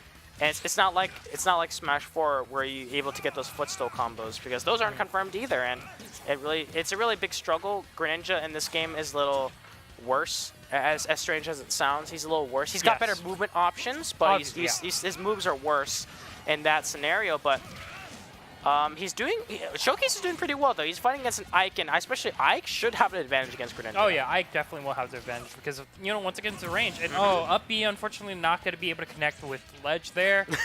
But Zurge, he's having a grand time at this point. Oh, yeah. Gotta remember, Zurge has a lot of ways to just comment, down tilt into neutral air, down tilt to up air, neutral and down air. There's the neutral B to close it all out. Zurge, very commanding 2-stock right there. And Showcase on the Greninja. this is not. I would say this is definitely a very, very hard matchup for the Greninja. Oh yeah, this is a horrible matchup. It's not horrible. It's playable, but there's a lot of things. Greninja, if you look at Greninja, the first thing a lot of people see are like, oh, he is a cool character. But the first thing I see is, oh, that's a lot of lackluster range. Yeah. And we're seeing that fully on display. It's like we saw with the Fox, right? Yes. They're both very fast characters. They're both very good at fast falling, and they can get those combos off. But the range is one of the biggest issues, and we're seeing it. Zurge is fully exploiting it right now. Yeah, definitely. And with the Greninja, you don't really have a lot of room for fixing your. Oh, the rate to 0 to death. What a dominant 0 to death by Zurge, showing off.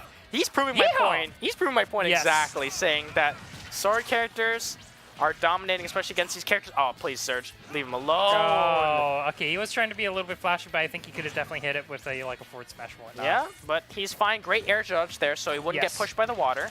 But, oh my goodness.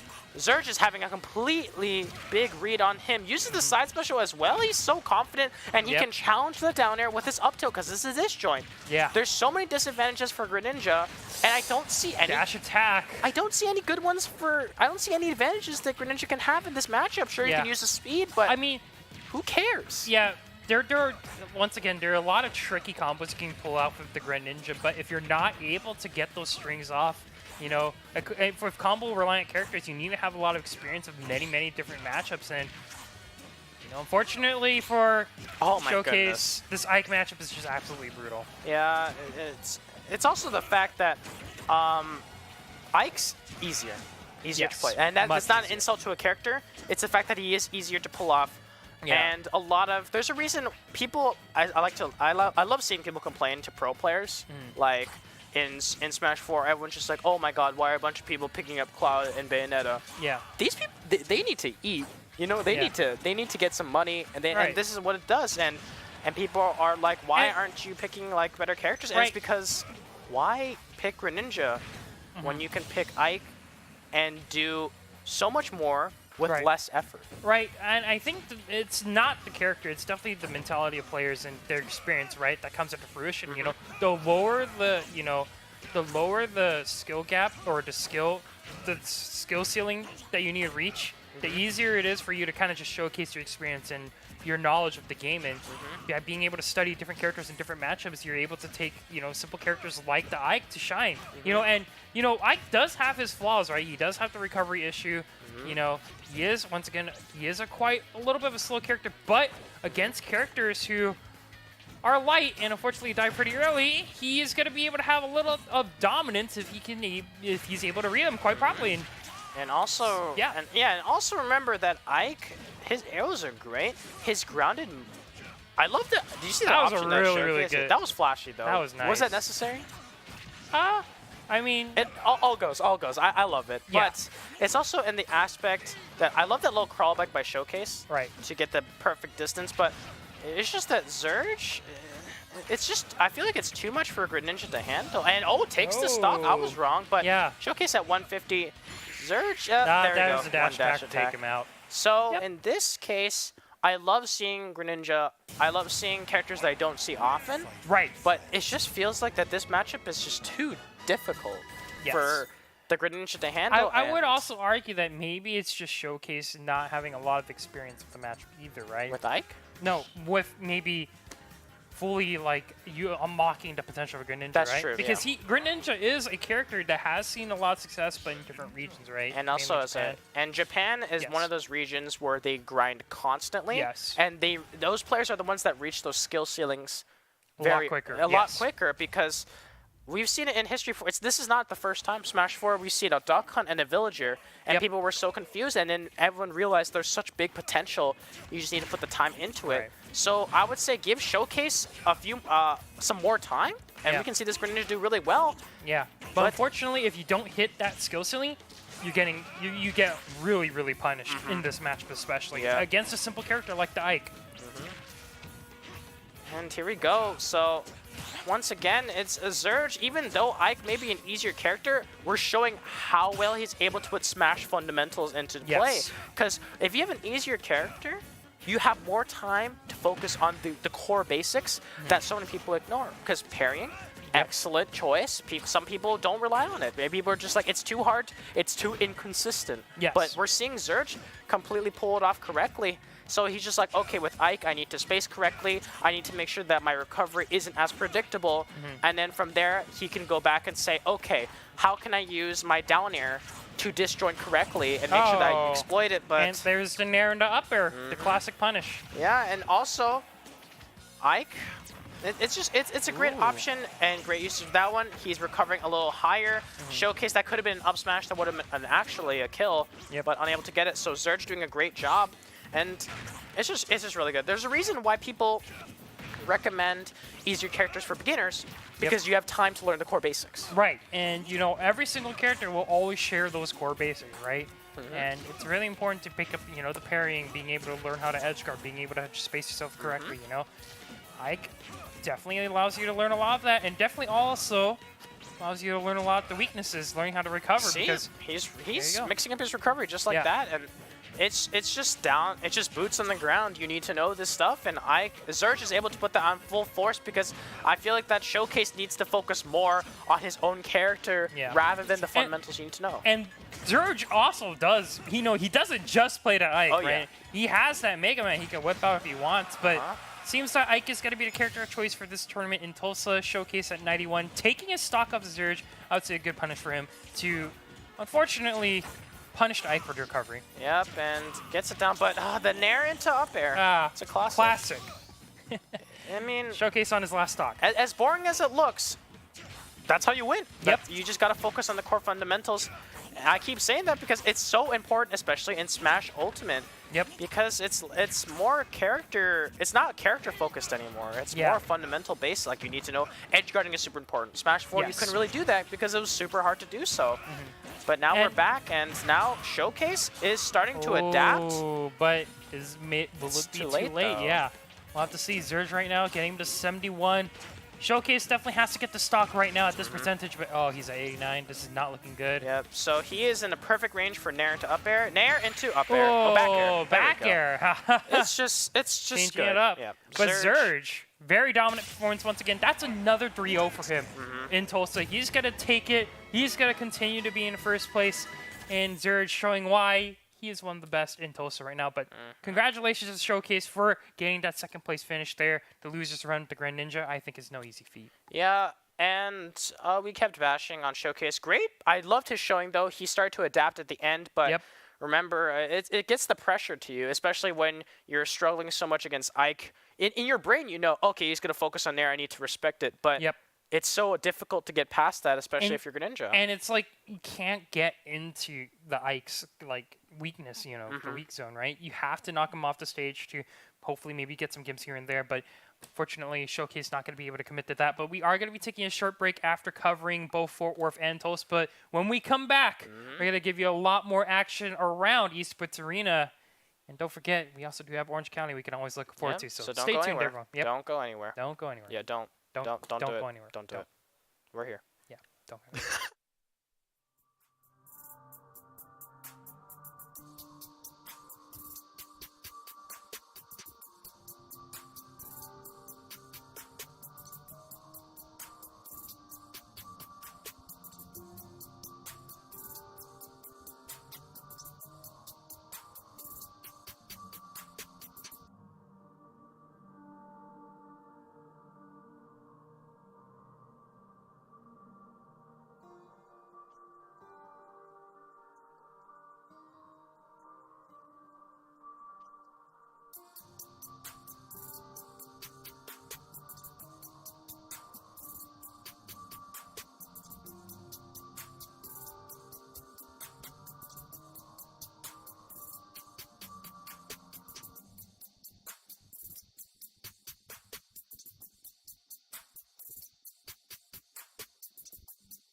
And welcome back, everyone, to Esports Arena, where we are giving you guys some Super Smash Bros. Thursdays action. My name is UltiNXT Mock. I'm here with Wolf today to bring you all more Smash Bros. Action. We already saw Fort Worth and Tulsa complete the grand finals, and now we're on our way to Spokane to see who's going to be able to take it all. Spokane Valley. So grand finals heading on to that one. We've seen a lot of great grand finals. So, yes. Many great grand. Well, we saw one go almost to 10 games. We saw one get completely dominated by Zurge. But so far, I think we've been seeing a lot of great action over in Esports Arena. But we are going to be heading over to Spokane Valley right now. And oh boy. Okay, that's Drew. I know that's Drew. Cooper, and I don't know who. Oh, it's Pointy Toes versus Drew. Okay. And Pointy Toes is the winner from last week in Spokane Valley. And once again, he's running that winner's side. Yep. Winner's side, and very interesting. Where is Dr. Robotnik? Is he not here? Not sure. I definitely think we'll have to look at the bracket later to get the full story in Spokane. But right now, that is a typical Drew move. Yeah. He does these really quote-unquote questionable decisions with this Oh, nest. yeah. But sometimes they work, sometimes they don't. It's a 50-50. It's a 50-50 that works 50% of the time. Well, but yeah, here it comes. He's gonna use that to 2-frame. Oh, he wasn't like too much on the edge, so unable to get it. But Ponytoss on the Ridley. You've seen this before. Yes, he's played a really nasty Ridley last week, being able to take grand finals from that. And once again, he's at grand finals with the Ridley himself. He has had a lot of success thanks to his wacky recoveries, you know, the up B at different angles. But we're going to see a trade of stocks over there. And Pointy and Drew, they're going to tie it up 2-2 right now. But Drew Cook getting him up to 43%. Oh, okay, there you go. We're just letting that neutral game play out. The classic neutral game. You know, the thing about Ridley that's really interesting is that I feel like he's very all over the place. People are, okay, not everyone has like a similar opinion. I really feel like, you know, sometimes when we see the Ridley, like a lot of people we say they're either in between. It's either, you know, he's a low tier character or he's a great heavy character. But right now, Ponytoss playing pretty good. Ridley, pretty clean kill over there on the Drew, but think about Ridley that always the down beat to put him to sleep, but won't be able to follow up with it. Yeah. That's a lot of damage. It's a lot of damage, already at 71%. But if there's one thing that Ridley struggles with, as long with the other heavies, landing is a very big issue. Yes. And there we go. We see right there, that's going to be the PK Thunder by Drew Cook to take him out. Pointy Toss going to be down to his last stock here, but no, not going to die just yet. So very interesting by him. So Drew in a very uncomfortable position and recovery. Oh, that's going to be the up B to take him out. And Drew is going to be down one game so far. Pony Toss once again coming out on top. It's going to be showing why he is on top of Spokane Valley at the moment with this Ridley. And what would you know, that Ridley, pretty straightforward gameplay right there, you know. Just building up percent damage with the neutrals, the neutral air spam and whatnot. And it occasionally gets that hard-hitting, hard-hitting abilities here and there. The down B especially, setting up for that last stock, very, very crucial in that first game win. As Pony Toss takes the game number 2 in grand finals here in Spokane Valley. Yep, so game number 1. Oh, we're moving on to game number 2. Yes. I am not functioning. It's that instant noodles. Yeah, so it is that instant noodles, the vegetables. But what's really interesting for me is that, at this point, I'm not even surprised that he goes for these kind of stuff. Like, at first, I was like, what is he doing? But at this point, it comes to no shock. Drew's going to go for that. You got to tech that. Oh, he did. Okay. But Ness can't tech that one. So, early stock goes into favor of Ponytoss. Yeah. I love seeing this Ridley. So, what I'm very interested to see is that he's not going for as many neutral specials that I like to that most Ridley players like to use, because that projectile is pretty good. And he's going to carry him off all the way to... Dude, Pony Toss, no mercy from this guy. He's taunting. He feels himself. Talk to him. Oh, he didn't get the sweet spot. No. But reads it, down throw. Oh, my goodness. There it is. What's the read? Oh, hey, he knew nice. it. He knew nice. it. He knew it was going to happen. Drew, not the best situation. Dude, Pony Toss is absolutely decimating Drew Cook right now. Yeah. Spokane Valley, gotta be shook. So Drew, very awkward situation. Oh, that F smash was so close. So forward throw, not gonna take it just yet. So Drew, awkward position. You can't do that. So yep, easy. there's the lag. Stock. Yep, that's gonna be right now a 2-0 lead coming out from Pony Toss, and once again the Ridley.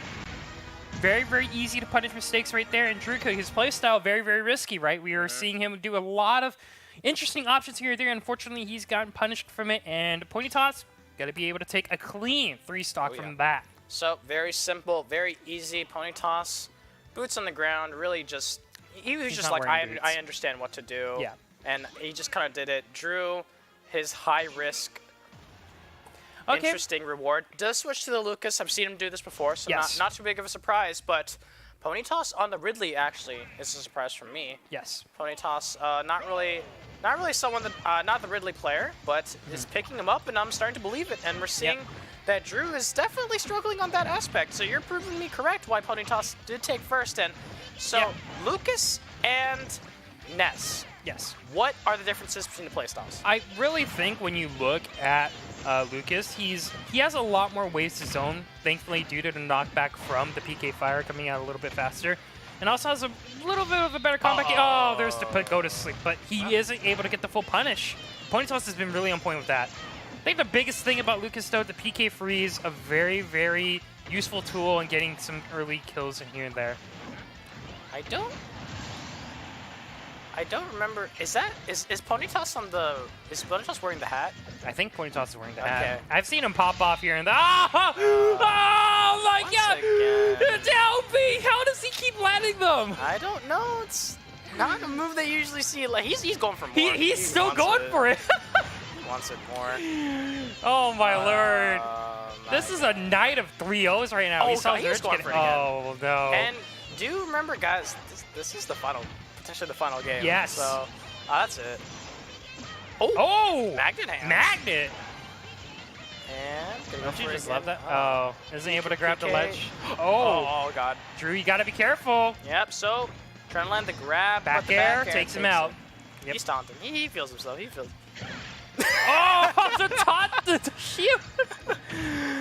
Oh, he landed it! Oh my God!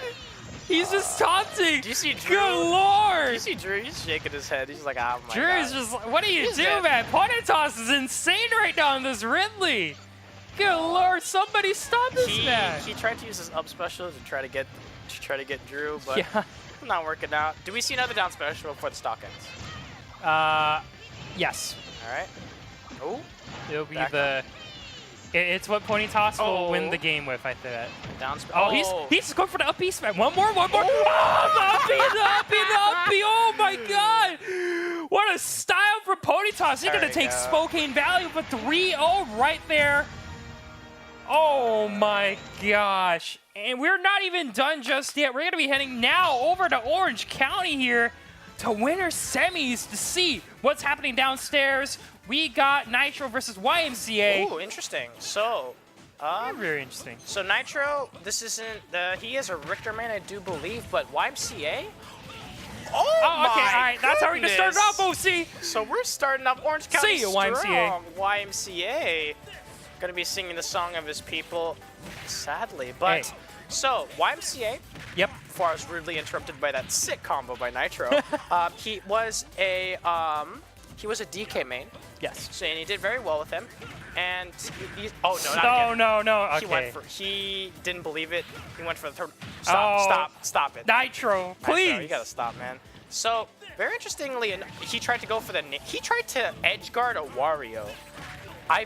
That's Wario's job. job. On this man. That's Wario's job. I had hit some with the F. Wait, this is actually absolutely brutal right now from Nitro. Oh. But YMCA trying to get the combo game out. Mario very notorious for the waft. Is going to be looking for it, but won't be able to get it. Oh, that's it. Oh, there's the Holy Fire. And Nitro going to be 2-0 right now. So we are welcomed to Orange County with a sick combo. Yep.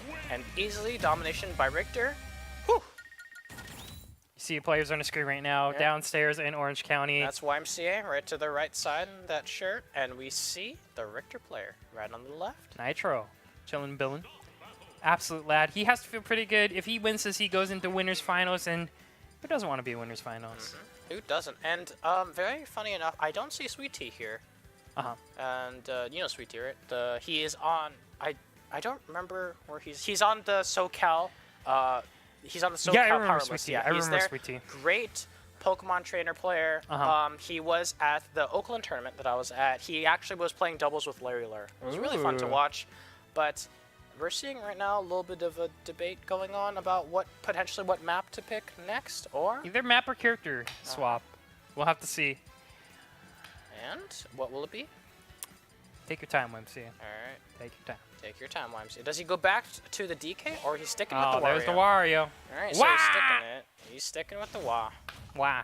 Wah. Wah. Wah. All right, so Wario versus Richter back on Battlefield. Great music choice, by the way. Targets. So always want that one. Target smash. Target smash. And so, I cranked that up. There we go. So, why am I going for a waft already? I'm pretty sure that was a miss input. You don't want to do that early. So, thankfully, it was at the very start, so it doesn't waste it. So, in this case, up special, pretty good on that Wario.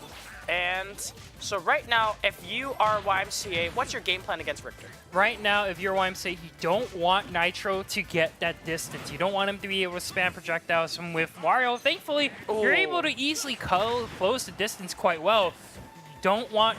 And you just want to constantly make sure you knock Nitro off the stage, not let him get the ground advantage, not let him be able to spam those projectiles, and you should be good if you're YMCA. And right now, he's doing a great job of that. And, did he just catch? He just grabbed it. Yeah, and he's going to throw it back down. And F. That would have been so sick, but there's the axe. Tries to get it. That's going to be a punish right there. So up air, doing quite a bit of damage, and tries to go for the down air as well. So Nitro get his stock taken. So YMCA looking much better than the first game we just saw. Yep, maybe coaching paying off. I don't know. Yeah, I'm thinking. I don't know. We'll see. So right now, but this is where Wario struggles. He can get juggled, especially with Richter, who can do these disjoints. And that bike, taking a lot of damage, but we'll keep him safe. I think the bike didn't take a lot of damage. It just exploded. Oh. Therefore, it's dead? Yeah. All right. So, but this is the part where Richter really performs well, is when he can just simply zone you out with these tilts, these aerials, and these projectiles. He needs to be careful with that one, though, because once Wario gets started with these change and strings, if he's got waft, that's your stock right there. Yeah, and definitely. The axe does take it. So very interesting play from there. Okay, so I have a quick question for you. Very interesting. So what if Wario's waft charges faster, right? Yes. But you lose all the charge when you lose your stock? Would that change Wario to a better character or worse? I think that might change him. That's a really good question, actually. I would say maybe worse. Worse? Yeah. I guess it would depend how fast the waft charges. Yeah. That's the definite factor there. And usually, like, I think the waft being able to, when you, like, come back on stage with a new stock and you got that waft all powered up already, I think that's usually a great way to come back, right? So I love that movement by YMCA. He fast fell to make sure he can mix it up. Yep. So, didn't get it. So, ledge tag. Great use of the nair. I despise Wario's nair. He tried to eat that whip. So, as I was saying, I despise Wario's nair. It's so good. You know what I'm saying? It's got 2 hits on it, and it's quite annoying to deal with. Have you played against Wario before? Yes, I have.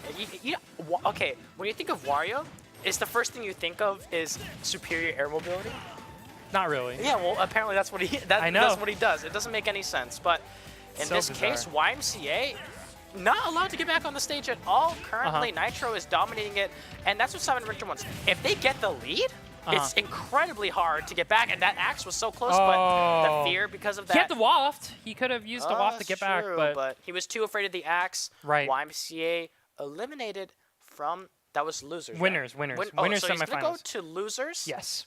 But he's still got a chance, but great job by Nitro. Yeah. Moving forward on with the Richter. I'm very surprised to see how popular Richter has become over in Esports Arena. Yeah. Last week it was all about Link, right? Like last week we saw young Link, Toon Link, and regular Links, but this time we're seeing a lot of Richters kind of come out. Have a lot of success with the zoning game and whatnot, testing the patience of their opponents, and so far it's really working out. I think Richter has had a lot of success. I don't think he's lost a single game tonight, or lost a single set, I would say. On camera. Yes, on camera, yes. So, yeah, Richter, is a zoner, so test the patience of a lot of player. Yeah. That's actually the zoner's job is to make sure you piss off your opponent and make them and have them make a very poor choice, and then you punish them accordingly. Yep. There's a lot of characters that exist like that. Like there's Guile, and he excels in that. It's like his job. And then what other zoners are there? There's Guile. There's Minot from Street Fighter. Yep. Tekken doesn't really have zoners. No, right? Tekken doesn't really have zoners. The projectile game from Tekken is maybe it's like what? Kuma Geese. Yeah. But we don't really see a lot of projectile game in Tekken because it's always like both players are kind of it's basically on movement. Yes. And then punishing accordingly. That's why I love Tekken. I love Tekken to death. It's so fun to watch. Yeah. But we are currently talking about Smash. Yep. Hey, if we ever see Tekken, this is the Robin you're talking about. Yeah. Oh, here we go, Catharic. Okay, last week Catharic was the one who was able to take it all in Colorado Springs here, but Shock from SHC, I don't think we were able to see him. I don't think I was able to see him on camera last week, but he is going to be playing the Palutena, and Palutena tends to be a little bit of an annoying character to see. But over in Colorado Springs right now, whoever wins this match will face Sawtooth in winners finals over in Colorado Springs. Oh my goodness! Oh my God, the Levin sword right there. Gonna take him out. Oh, good. The teleport wasn't enough, and I love Palutena's name, Nair, by the way. That is that neutral game you play, and that was a shield breaker combo that Robin did. So this isn't the first time I've seen Catharic. I think I've seen him last week. He was unable to attend a lot of the tournaments. Yeah. But, great reflect. And Catharic, you saw Catharic. He gave the shake of his head. He understood. That was a great read. Yes. On Shuck. So give me some information on Shuck. Yeah, Shuck right now is he's a pretty straightforward Palutena player. Palutena definitely, I would say, a good all-around character. Pretty much does everything pretty well. Has a lot of good combo games here and there. But for me, I haven't really, unfortunately, Shuck hasn't really seen a lot of results, I would say. He has gone far in doubles, but in singles, I think it was a 4th place finish. Not bad. Yeah, so a little bit of tough luck for him, but Catharic, definitely the player we want to watch out for. Robin, we haven't really seen a lot of high-level Robin play, but Catharic definitely is one of those players we always want to watch. He does a great job harassing Arc Flame, Arc Thunder, and also getting those crucial 11 sword hits here too, so something to really watch out here for Catharic's playstyle. He pokes you in a distance, and when he finds the opportunity to punish, he's going to get you with the sword. Yeah, Catharic, not the first time, like once I said, and here we go. This is the part. Here we go. So, Robin, probably one of the most slept-on characters in this game. Yes. Intense damage, so much you can do. You can There it is. Arc Flame to up smash. Yep, and it's a ledge trap. The only option you can do in that scenario is roll. You cannot jump, you cannot do a ledge attack, and you cannot do a neutral get up. Yep. I've seen this multiple times. A lot of players have a hard time dealing with it. Oh, yeah. It's a very intense ledge trap. It's worse than, it's actually harder to deal with than Richter's, because Richter, you can actually wait it out. Yep. Robin can keep casting Arc Fire and to keep you there. Arc Fire, Arc Fire, Arc Fire. Tossing him out, there we go. But, game, onto here. So, Catharic versus, I almost said Nair, by the way, but that's not his name. That is Shuck right here. So, and we're back at Pokemon Stadium, and I think it just favors both players, honestly. I would say it favors a little more on Catharic's end, because he is a projectile player in Pokemon Stadium. Pokemon Stadium 1. I didn't know it was made legal. Huh. Yeah. I missed out a lot. So here we go. So this time Shuck is controlling it. He's playing at a slower pace. And Robin, what he's really good at is excelling on, look at that. Yep, 10 damage coming out right now. So Robin has massive explosive damage and has great comeback potential. Because if he lands one Arc Fire, it can lead to another Arc Fire, which can lead into 11 Sword Fair, which does around 50, 60%, 50 damage, I think? Yes. It does a crazy amount of damage, but great Explosive Light. Explosive Light? Or Explosive Flame. Explosive Flame, yeah. Yes. Explosive Light, oh goodness. I don't know. I'm trying my best. We're having this debacle again. All right, fire me now. He's throwing out them. Up, yep. Okay, so if you are Shuck, how do you want to keep the lead? I think right now for Shuck, you want to just play a little bit safe. You want to poke it out a little bit. Play the projectile game a little bit. And then when you see, Catharic make a mistake, you just go for the Nair, go for the aggressive positioning here. But when you get into the... You don't want to go off stage at all. You go off stage, you get ledge trapped by Arc Flame here and there. But you got to realize that they do have a little bit of a charger. So Shuck definitely has to play around just with his projectiles, punishing the mistakes here, because not all of Robin's moves are safe in there. You got to realize he does have those points where he's not going to be able to use those Arc Flames or Arc Thunders. And especially those smash attacks, as strong as they hit, Yes. a lot of end frames on it, which you can completely exposed off to. So Shuck gets his stock taken, but Cathark at 70%. But like I said, a lot of explosive damage, and here we go. So 31% right off the bat. Cathark's gonna go ahead and wait for his 11 sword to come back. That's where you get the explosive damage back. So Shuck needs to use this as an opportunity to come back. But here we go, 11 sword back online, as you can see from the glow. So there we go, damage coming out. That did 10% off the bat. Arc Fire, Arc Thunder. So Cathark has continuously done the Arc Fire when it hits the shield, then he goes for the down smash, right? So this time Shuck kept expecting it, but this time Cathark mixed it up and went for the Arc. Oh, and good Arc up Thunder, smash there. So here we go, Arc Fire trying to get something down, but right now Cathark. Oh, that shield! Remember, it does the give. It is literally a shield. Yes. It protects Palutena from there. So Cathark. There we go. Oh, there it is. Nothing Yep. You can do. You can't do a neutral get up. You have to roll. Yeah, it's really, whenever you get ledge trapped by Robin, it's so hard to kind of deal with it. But now, 1-to-1. Oh, Yep. There we go. That's there's the that damage. explosive damage, yeah. So I just realized that both their names are play-ons on what their character does. So it's Nair, by the way, and Cathark. Arc Fire, everything. Arc Thunder, Elwind. Elwind. Okay, so Arc it's just Fire. the Arc. Oh, you can also jump away from the ledge. Oh, But no. you have to let go of the ledge and literally go Yeah, yeah. backward, but then you're re-grabbing the ledge. Right now you're seeing over on the ledge whenever Shuck gets off stage and is on the ledge. He's got a knife. Oh, there we go. He's got a knife. Oh, There we go. So Cathark, he doesn't have Lemon Sword. Oh, it's back. Never mind. Here we go. yep. Looks for the Arc Flame, but the Explosive Flame got to be able to knock him back a little bit. Has to be a little bit careful for it. Nair. So Knock him back. Both of them are at lethal percentages. Yes. And Oh, good roll There it is. into the forward So smash. Cathark has been doing neutral get-ups Yep. every single time, except that one time, and incorrect read, led the stock. He is getting up and leaving. I don't think Oh, I guess. it was It was a best of three. So that will mean Cathark is going to move on to winners finals here over in Colorado Springs to face Sawtooth, who is waiting on the other side, who did take down Mr. Ping, sending him down to losers over in Colorado Springs. But I will say Colorado Springs always a lot of fun to watch because there are a lot of top tier players there. And once again, anyone can really take it. But Cathark right now, once again, making a fantastic winners run on that Robin. So Robin, once again, a slept-on character. Yes. Not a character that gives a lot of attention, but as we saw on display, has a lot of strengths. And my goodness, that was just great play, explosive damage, great frame trapping. He's got everything. The only problem that top players are able to exploit is that extremely those end frames for his moves are really hurting him. Yeah, definitely, especially with the 11th sword. Fortunately, if you don't get those hits, if they don't connect, Yeah, you're gonna get hit in punished. response. Yes, especially if like rush down characters, looking at you, Pikachu, Fox, Wolf, stuff like that. But I don't know about Sawtooth's pull, but right now, Mr. Ping, he does play the Wario, and he doesn't really have a lot of opportunities to really punish those whiffs from the Robin there. So Cathark, looking at a bracket where he isn't really challenged to a lot of bad matchups, I would say. But we'll definitely have to see if we are going to be looking back at Colorado Springs. We are going to be waiting right now to see where we're heading next. But to kind of toss it back a little bit, going back to Orange County a little bit so far, once again, we've seen the Richter get a lot of success over the Wario with Nitro moving on to winners finals.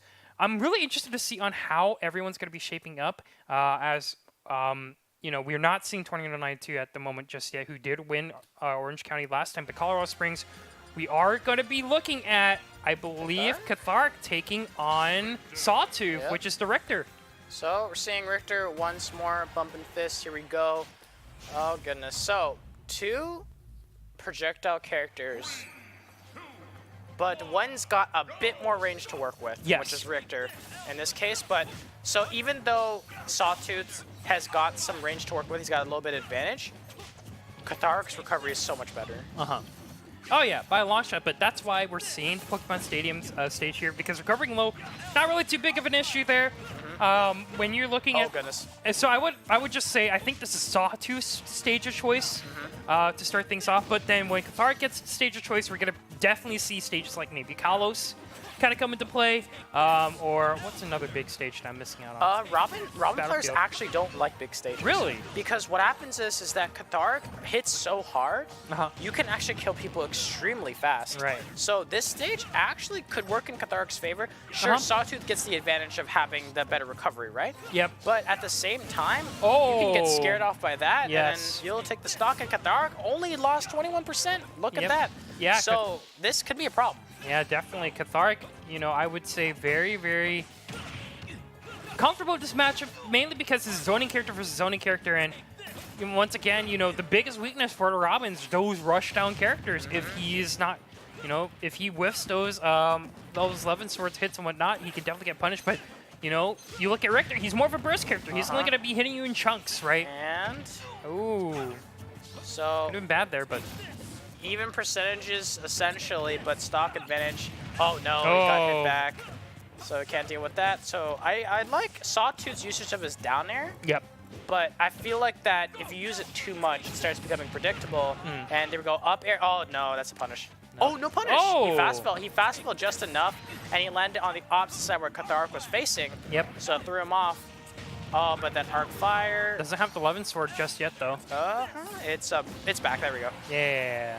You see a little spark. Yeah, Air Sawtooth thunder. right now, I feel like he's having a lot of trouble finding his way back onto stage here. Already at one That's sword. it. Yeah, there we go. Catharic right now at 3 stocks. Definitely we're seeing why Catharic or Robin's the choice of character choice here for Robin here. Playing very, very well in this zoning game. It's just too much for Richter to handle at this point. Yeah. And, there we go. The Great angled- whip angle. Yeah, the angled forward smash hits him right in the face. But in this case, it's not looking too splendid for Sawtooth. Yep. Okay. Another analysis I can make. So Sawtooth, his attacks come out faster than Robin, so he's able to contest some moves. But at the same time, Robin hits so much harder. It feels like that Sawtooth has to work twice as hard as a zoner to get the same result as Robin is, and we're seeing the full display of it right now because with Robin, you're supposed to take advantage of when his 11 sword is down. Yep. But all Robin does is that when he sees his 11 sword down, he just runs away, uses arc fire to zone away, and he's able to do it because there's nothing Richter can do. Yeah, because, he catches the Holy Flame actually really good.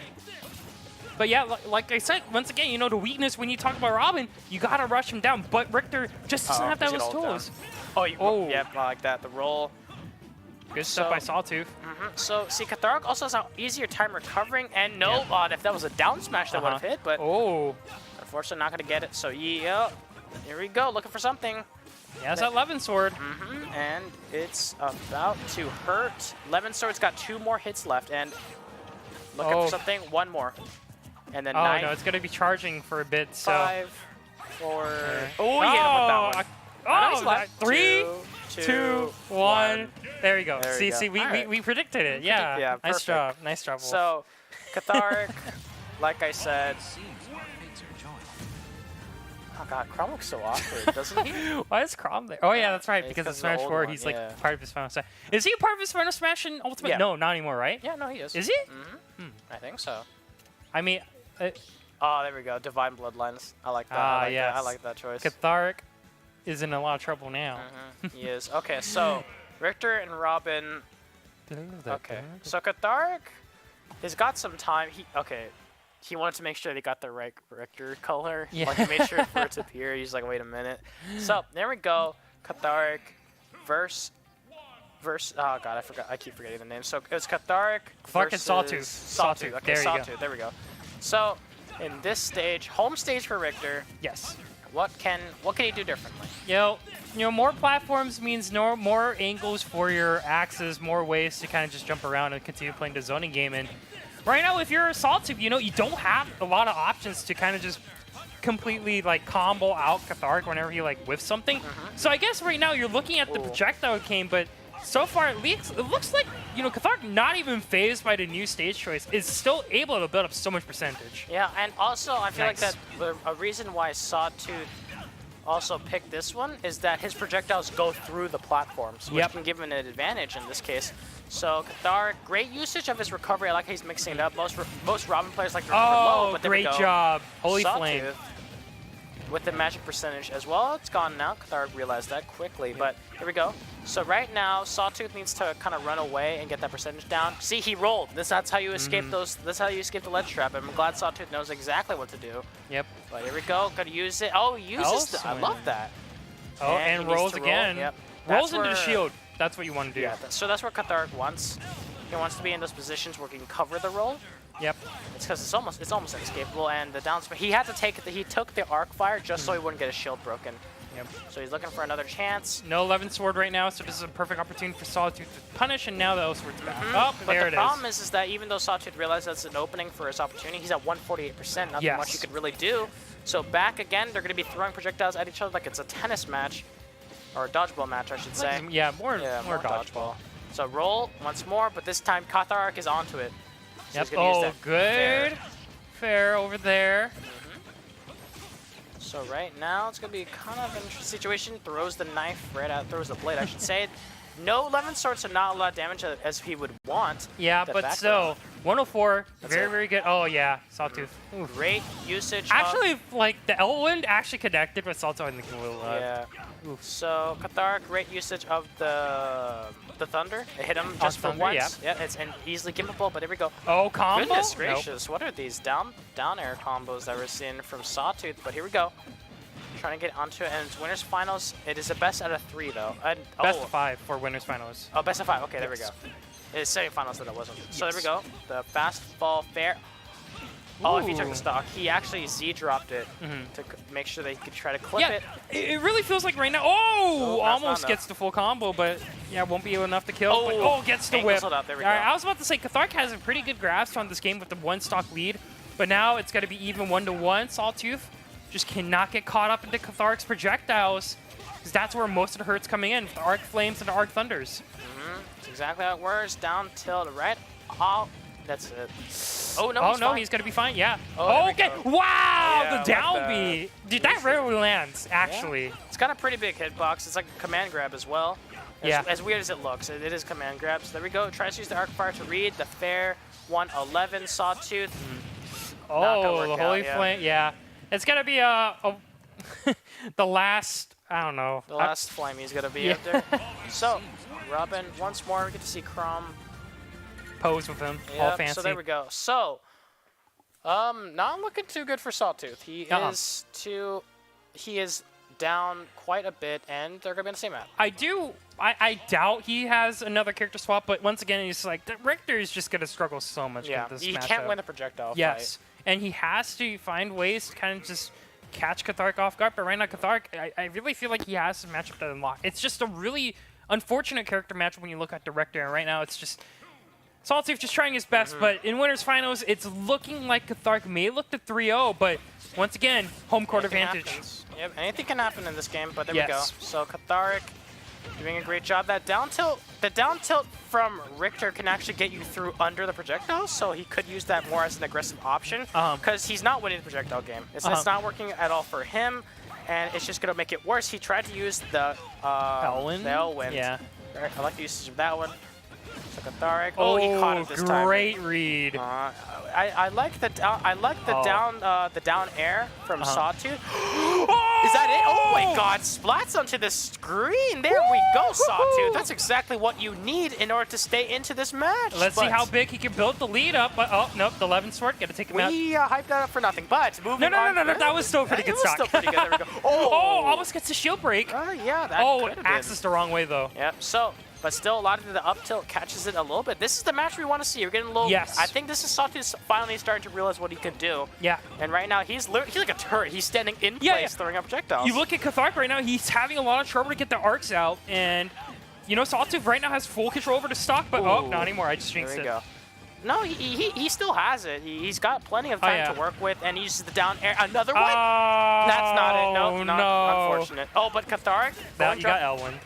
Oh, he's going to do an Elwind one more time. So Great Sawtooth needs to end the stock fast because Robin is so good at coming back, and that could potentially be it if he's unable to recover it. That's it. I was hoping... actually, no. It's really hard to recover on Battlefield if you're and there we go. The Richter. That's it? No, not yet. Good DI. Axe.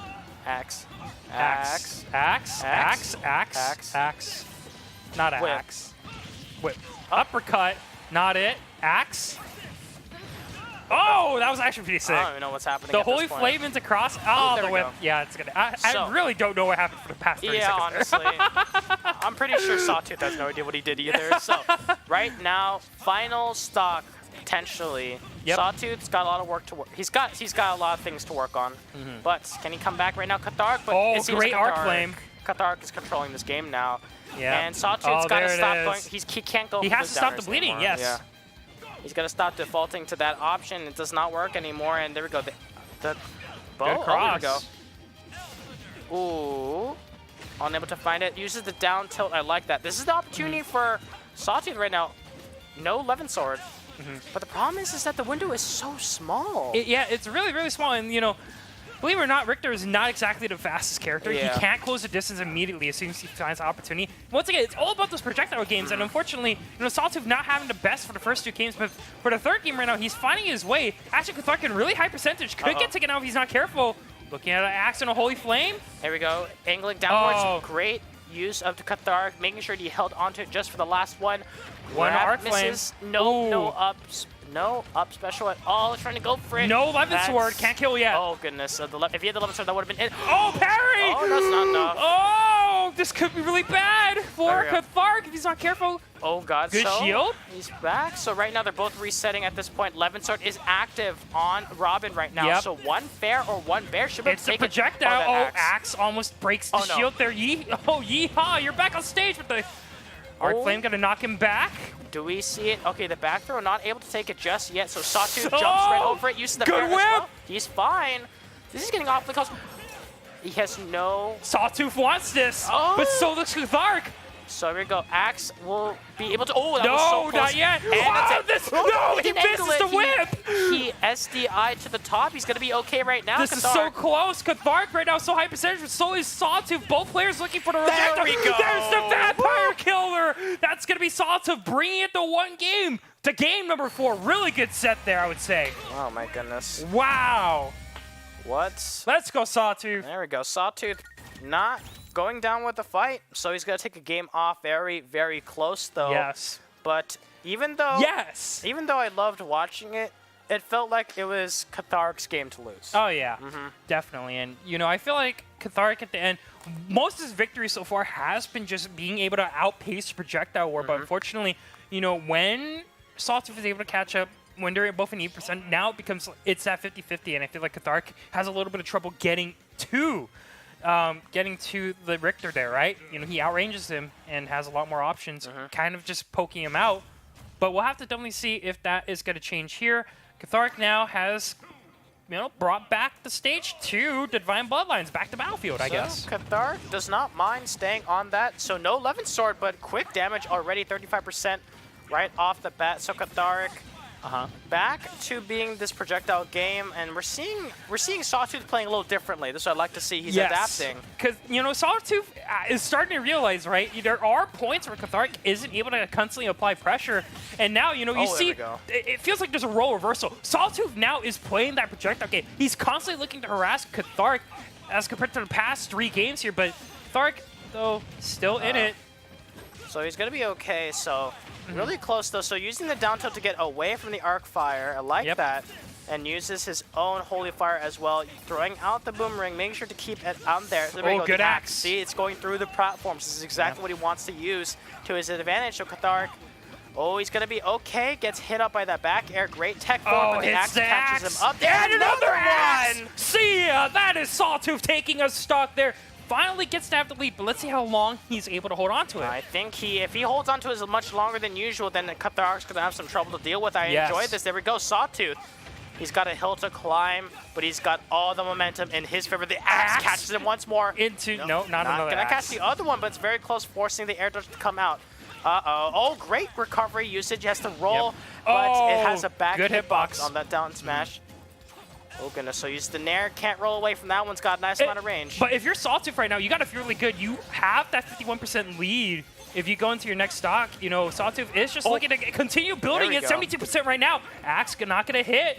could be looking for a punish. There's Elwin has a lot of lag. This is not looking good at all for Cathar. Yeah. The rage, especially on a projectile character, is able to continuously wall you out. It feels like Sawtooth has the down complete here, but Cathar, 83% right now. Sawtooth going to be losing his stock. Let's see on if Cathar can continue to build percentage. Yeah, because remember, we've seen Robin can throw out explosive damage all at once. But right now, it is Sawtooth's job to not get overwhelmed by Cathark, to keep his cool, and make sure that he can continue the damage. Because no low 11 sword right there, that was a misplay by Cathark. He had that 11 sword activated, but he didn't flick the stick like a smash attack to make it. Yeah, if you flick it, then the 11 sword will come out. It's like a smash attack. You can do it in midair as well. Great axe angle to try to hit him on the ledge, but the invul frames kicked in, so Cathark forced in a bad situation. I was hoping for an axe there, but unable to find it. Up smash takes quite a bit of damage to Cathark. Yeah, Cathark actually looking to even this one out. The book! Yeah. Wow. Just forcing out these options. I love this more aggressive Richter that we're seeing. I think Sawtooth is starting to feel himself. But remember, it really just feels like, Sawtooth is starting to adapt. He can't play a passive Richter style. He has to constantly apply pressure to Cathark. He can't let Cathark get those projectiles out. There we go. There's exactly the whip. What he needs. So Sawtooth needs to use this lead. He has to keep with this lead up. He cannot get his stock taken, because if they're both at 0, Cathark wins. Yes, I agree. And right now, Cathark. God, that's there it is. 60%, not too big of percentage, but Sawtooth definitely not out of it just yet. It's not much, but it's something. You got to take anything you can get. Arcfire not good enough, but here we go. Boomerang. So if Sawtooth's able to wall him out and maintain aggression, he can still take this. It's very close though. Here we go. The down tilts. Down air, I should say. Not enough. But I love how Sawtooth's throwing him out, and it's working. But now it seems a little predictable. Like I said that before, but it seems like Cathark's starting to catch up on him a little more. Maybe Cathark hasn't been able to punish it continuously. It could. I think it's just the nerves that are getting to him right now. Yeah, definitely. Right now, Sawtooth, he's looking for that reverse sweep. He was originally down 2 games, and now it's kind of evened out to 1-2. And he brings it to a game number 5. The lead isn't going to matter at all. He's going to be able to have a clean slate, but that could have been bad. Yeah. So Cathark's, the nerves are getting to him. You can definitely see it from here. We may not have to see Cathark's face, but we can see definitely that it's getting to him. Yeah. And Sawtooth is riding that momentum on. He has to roll. He knows exactly where it's coming from. This is not looking good. Grab him to the ledge. No, actually, Sawtooth still looking for the axe. Cathark able to close the distance a little bit, and there we go. Once again, both players now kind of have an even percentage, but that could be this happen last time. No, it's a missed opportunity once more. Up special on Richter is relatively safe, especially on Cathark, who isn't the fastest character. Arcfire. This could be bad. He didn't have 11 sword. He couldn't. 11 sword. Yeah. And he didn't want to roll because he knew he was expecting it. Yeah. But great read on that one. Has to jump early, but he was expecting Cathark! Able to take that. I told you it would. I knew it would eat him in the back. Yeah. Eventually, it was going to come back to him, and that's exactly what happened. Cathark. Great play on him. He expected the down air. I will say, definitely props to Sawtooth for kind of being able to adapt to that unfortunate matchup. Once again, it's not a matchup where Richter is able to shine. They're a very, very hard one to boot here. But that will mean that over in the grand finals, that is going to be your boy Cathark, while... Here we go. We're actually going to be in losers semis over in Orange County here. We have YMCA taking on Paper. Paper's here. Hello, Paper. So Paper, Game & Watch, actually. Yeah. Paper is a very good Game & Watch player. I think he took 2nd last season. Did really well. And we're going to see what he's going on. Game & Watch, not a character that you really get to see. His so Game & Watch, personally, I think he's a good character. Yeah, I'd say he's more of a tricky character, if that makes sense. He has a lot of tools to kind of mix it up. He has a little bit of everything, right? And he always has that number 9 if he ever decides to hit it. But I would say, the only weird thing about Game & Watch is that he is pretty laggy. So that is an unfortunate side effect. And also, the forward air, the bombs, right? They are unfortunately they have a big weakness in which they you can just hit them and they're gone. Yeah, so. But it's kind of hard to challenge it as well, especially Game & Watch. His up special, one of the best in the game. Yes. Because it's so safe on shield, and you can act out of it immediately. And YMCA, you saw him right there. He was recovering. Yep. He took some time to gather himself because he doesn't want to be eliminated in losers semifinals. But here we go. Paper, good combo coming out. 26%, not bad. But YMCA with this Wario, you always got to remember he is a hard-hitting character, has a lot of ways to build the percentage, but the only problem is he doesn't have the projectile game like Paper does. So we definitely have to watch out for that. Yeah, it's not just that. I feel like YMCA, he's getting these fares down. Yes. But the bears do more, and they kill.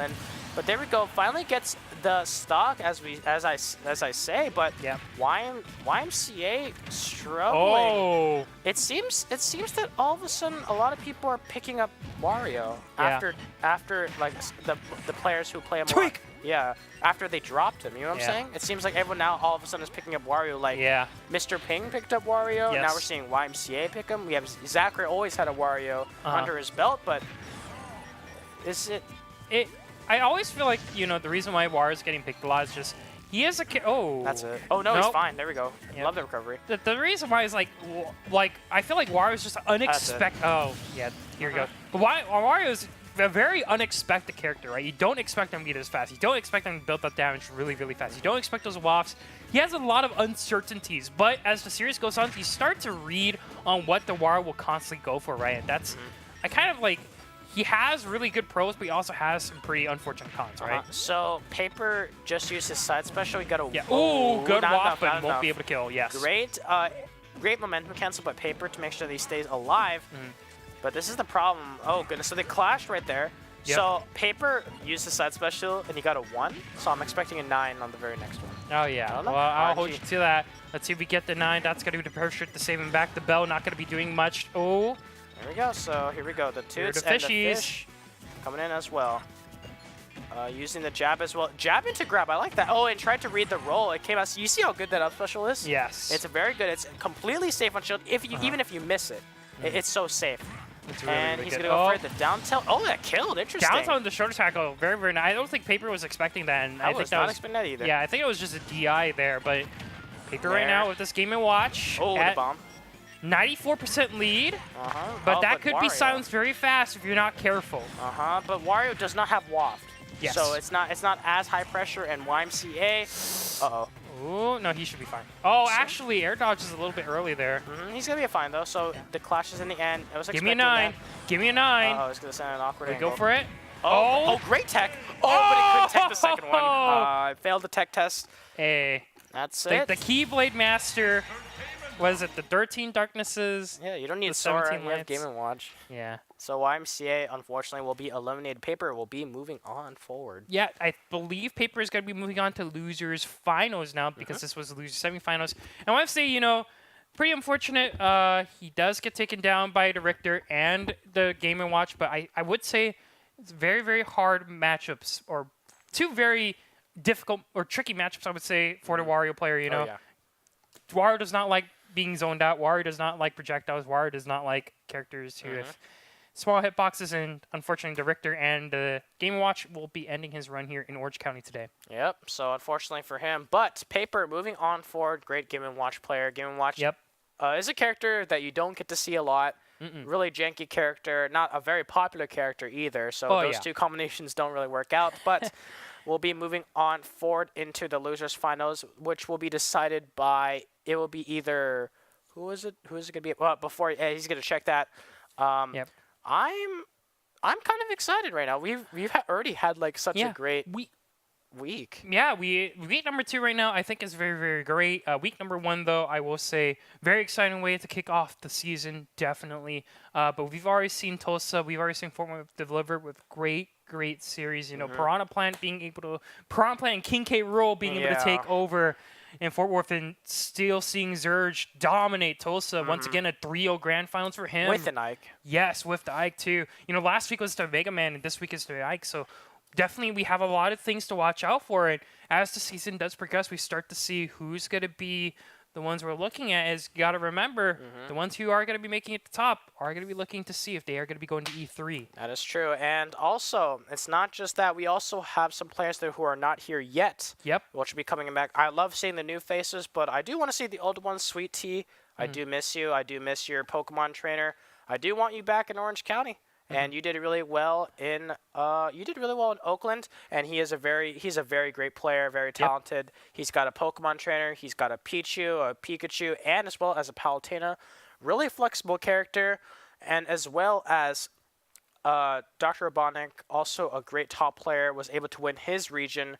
And I do believe, and Mr. Ping, always glad to see him. Yep. I'm interested in the character switch, but new season, new time, and new characters. Yep.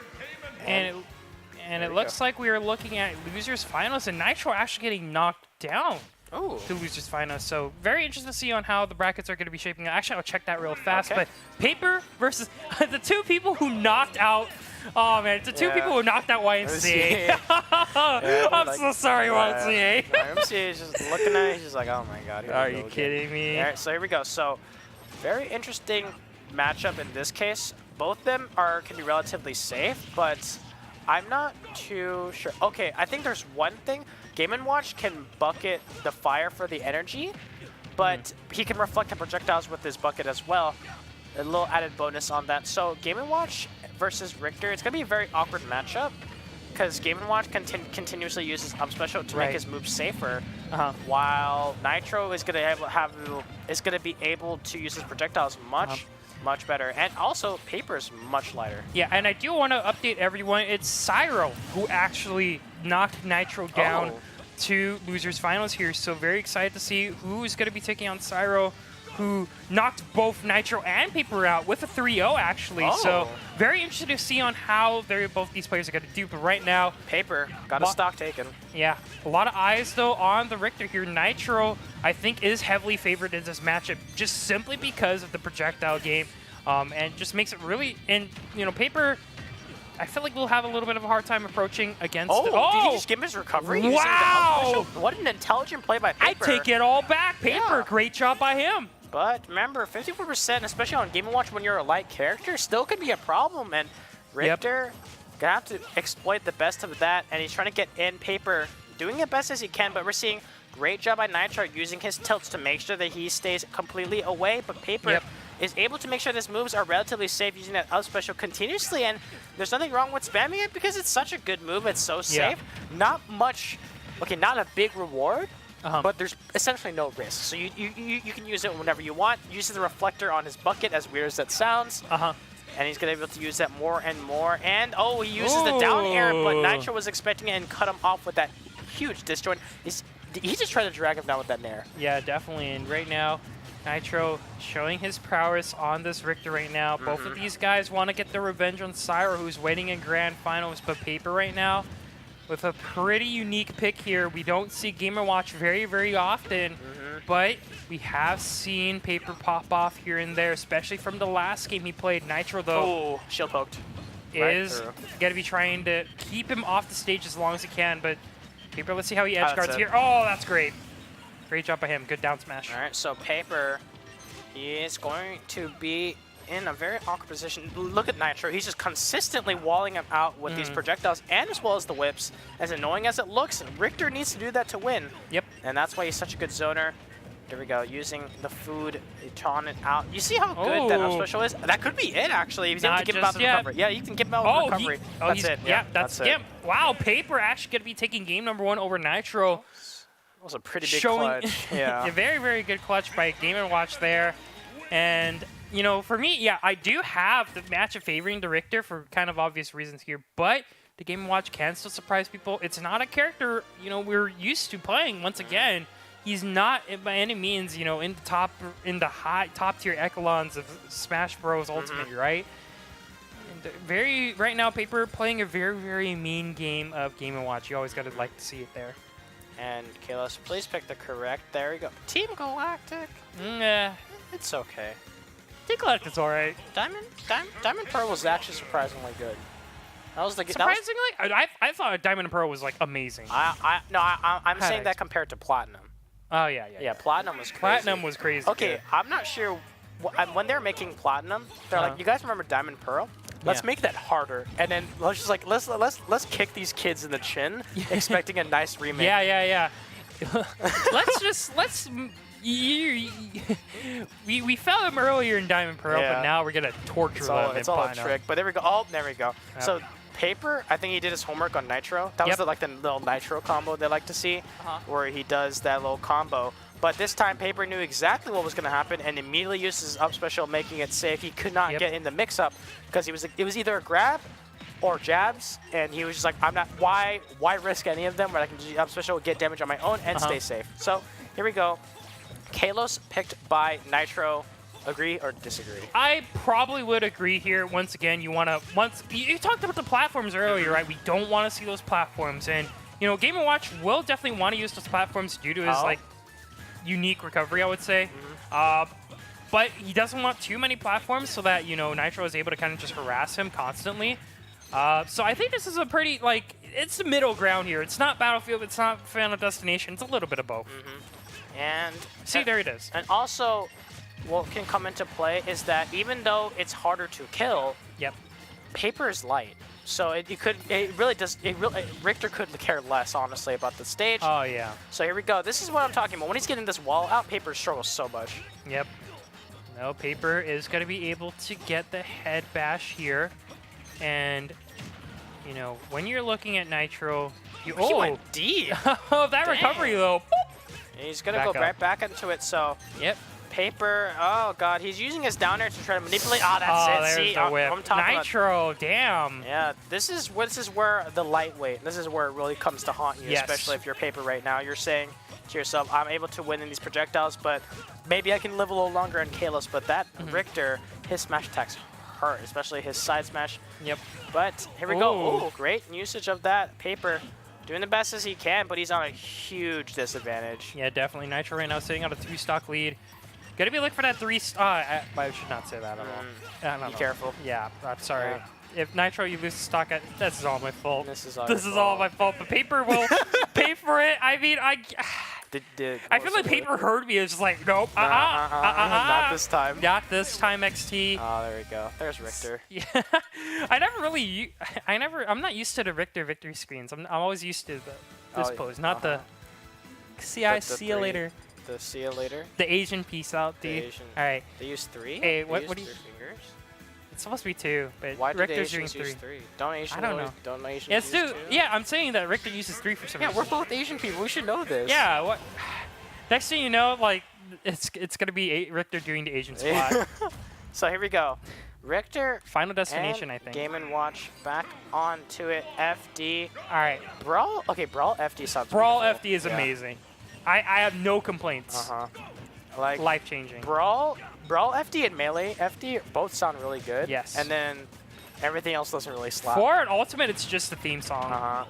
So it's not really that crazy. So I think Brawl's theme works better visually on Ultimates because you can see like all the really pretty visuals. Brawl's theme actually was just so good. Like all the aesthetics and the music and like Brawl was just so. Oh, actually a good reflect there. Yeah, it was really intelligent by him. But Nitro's really scared to edge guard because he knows how easy it is for Paper to recover, and especially mix up how he recovers with his down air. But I love this walling of projectiles.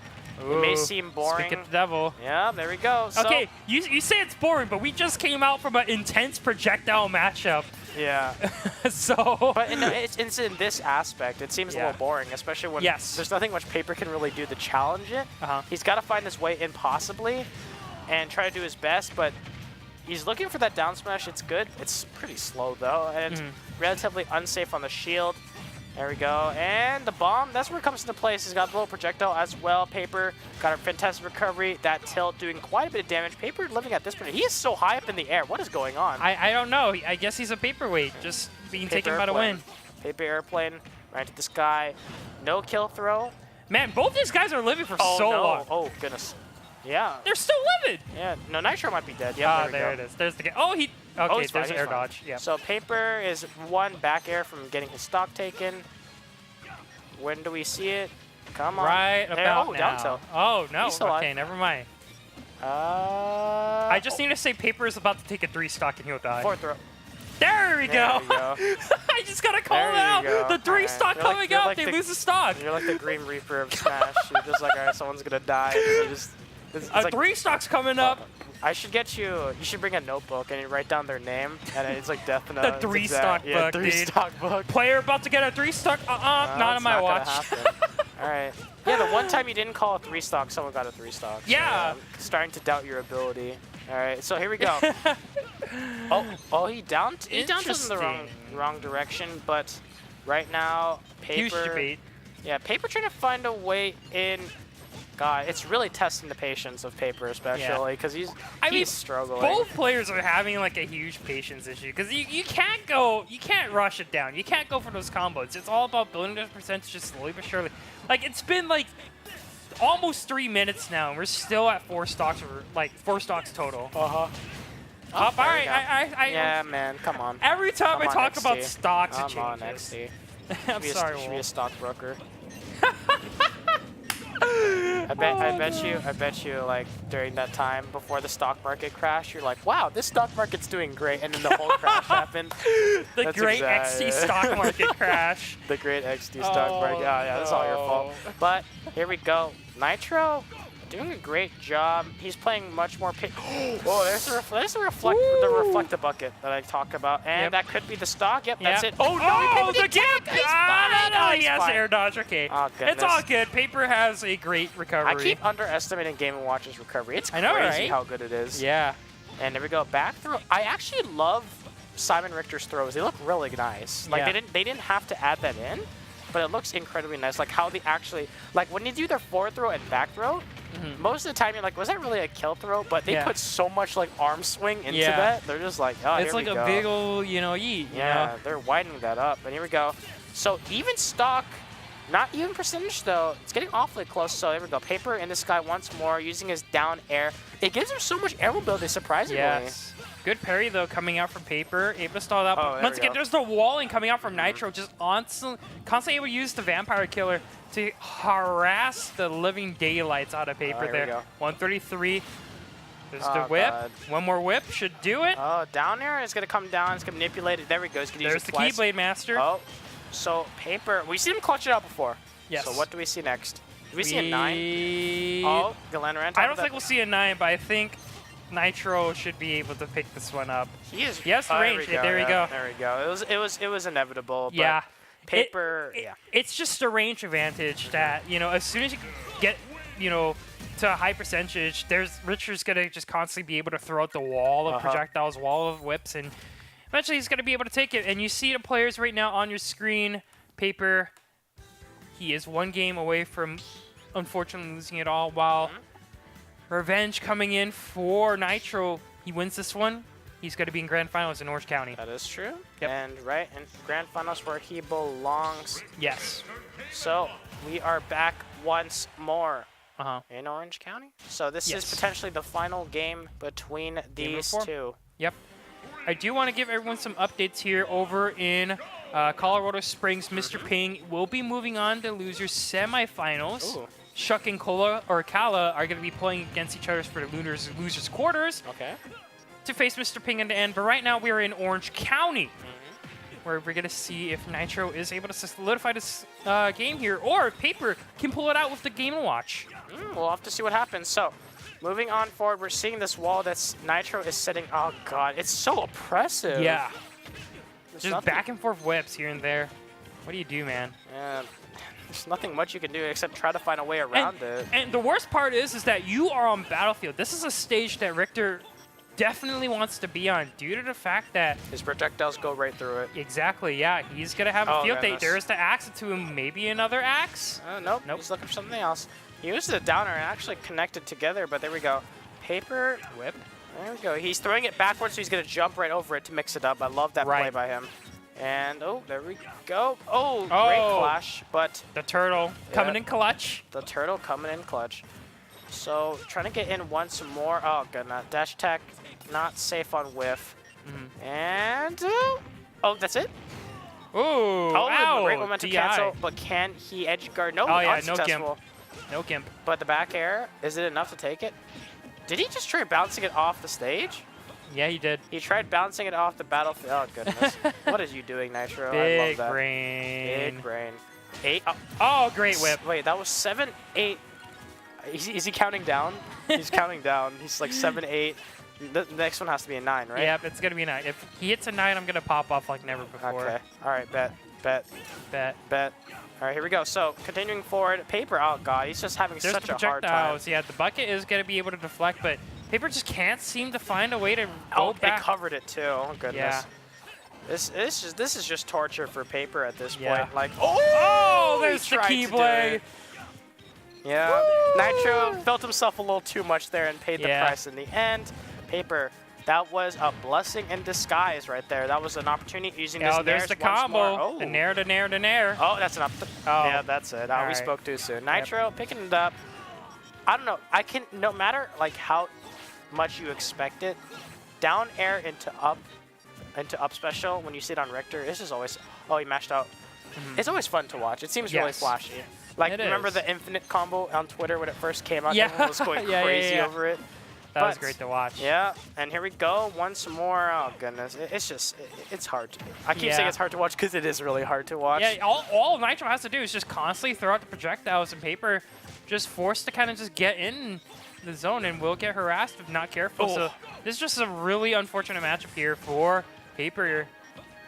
Bucket able to deflect, but takes a whip to the face. Oh Oh, goodness. great job by Paper dodging the Yeah, axe. he's like a Nitro's like a turret right now. He's standing in place. He knows Yeah. exactly what distance he needs to stay at, Yep. and just exploiting it. And Paper, oh goodness. Oh, not not able killed to do it just yet. But oh, good whip. The whip and the whip. Woo! Do the whip. Do the whip. Nitro moving on forward right over Paper, showing that Richter still got it. So he's going to be looking for some revenge in grand finals. So Richter definitely had the full advantage over that one. It's just Game & Watch can't contest those projectiles with anything except a reflector.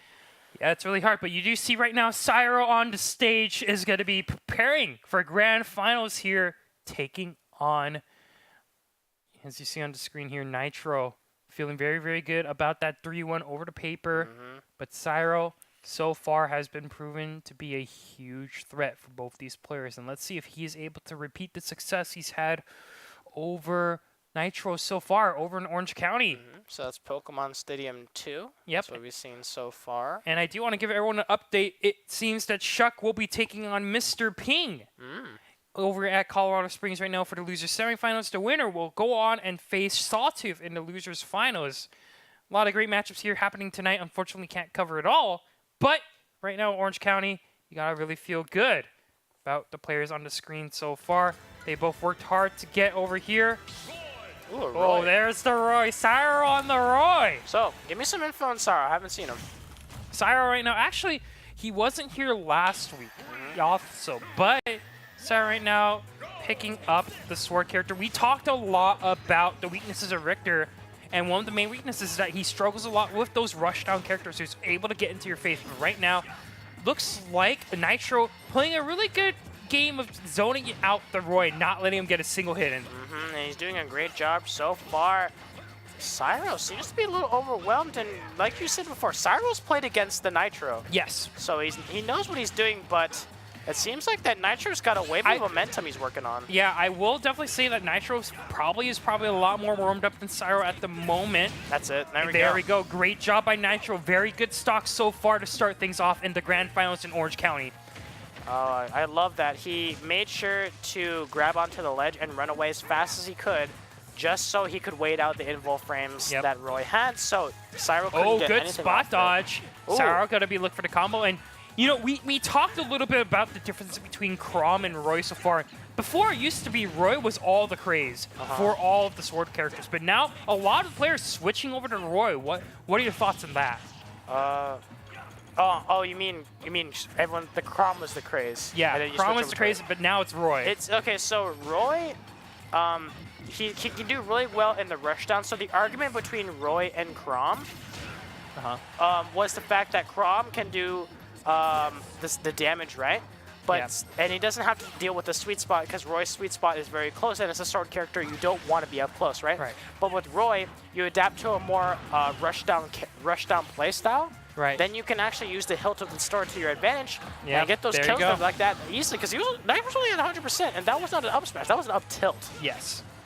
Right now, though, Cyro got to get taken down to have a one-stock disadvantage, but there's the rushdown we might be talking about. Yep. And also, between Roy and Chrom, their jab is crazy. It comes out so fast. It can kill off for Roy, and you can't really contest it. And it feels like that Roy also, his recovery is way better than Crom's. Yeah, definitely by a long shot. You know, has a lot. Because the problem with Crom is like it's all vertical, but there's a little bit of horizontal for Roy to kind of make up for it. And when you have stages like Pokemon Stadium, you gotta really feel it. You know, and as well as the fact that Crom. Oh great my read. gosh! Yeah, the great spot read. dodge into the forward smash. Yeah. So Great also, job. did he used Dancing Blade mid-air to switch his air momentum? Great job by Cyro. I love seeing this Roy tech that we're seeing in the stream. Cyro is warmed up. There we go. He's heating up. He's Roy Furbies. He's got the fire sword. There we go. The jab, the fair as well. Oh goodness, Nitro's getting run all over the place. He's got to slow down the pace in his favor. He's got to make sure that he gets it. And here we go, the Nair, not safe at all. The down throw, actually, into the good fair? whip. Is that it? No, that's not yet. it. And Axe, the axe, not good enough. Using the down tilt. There we go. Looking for something else. Cyro, still not out of it just yet, is going to be looking to continue great the spot pressure. Nitro, though, is so close. He's throwing it backwards again. He's going to jump right over it, looking for the down. Jab to do a little bit of damage. Down tilt, going to be able to knock him back. Axe, not going to be able to land. You know, he can't good roll. whip. It's not going to get him anywhere. Yeah. He's got to move now. Yeah, He's rolling again. He can't do it. And it's forward over. throw. Oh, Nope, man, he's not alive. yet. He's going to roll.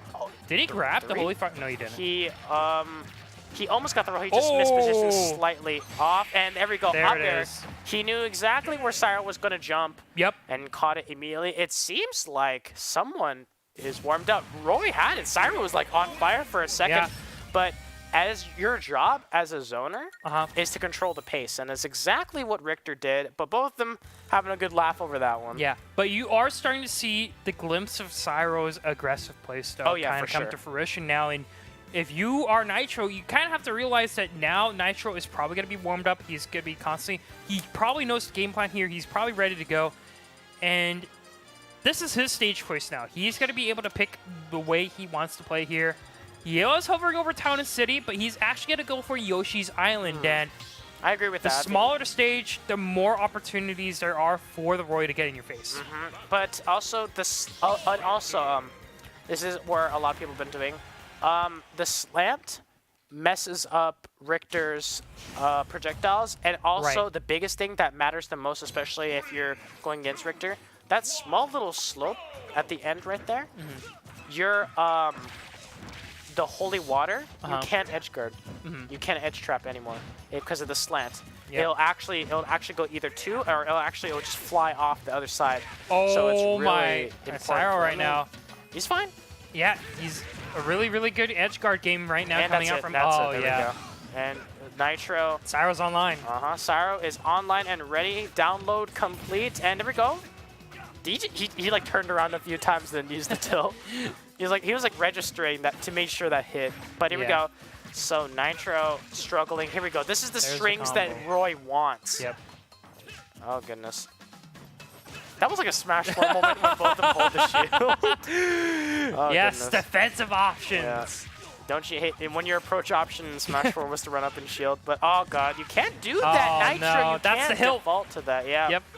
You cannot default to that option. It's like when you wake up with an EXDP. If your opponent just blocks it, it's just like, oh whatever. But here we go. Tried to go for the grab release, and Roy gonna Cyro.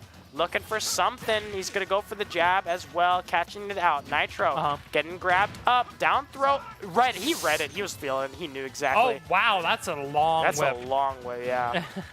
And he's looking for something. Oh. Nope, not going to be able to get it. Nitro's Are we looking at a?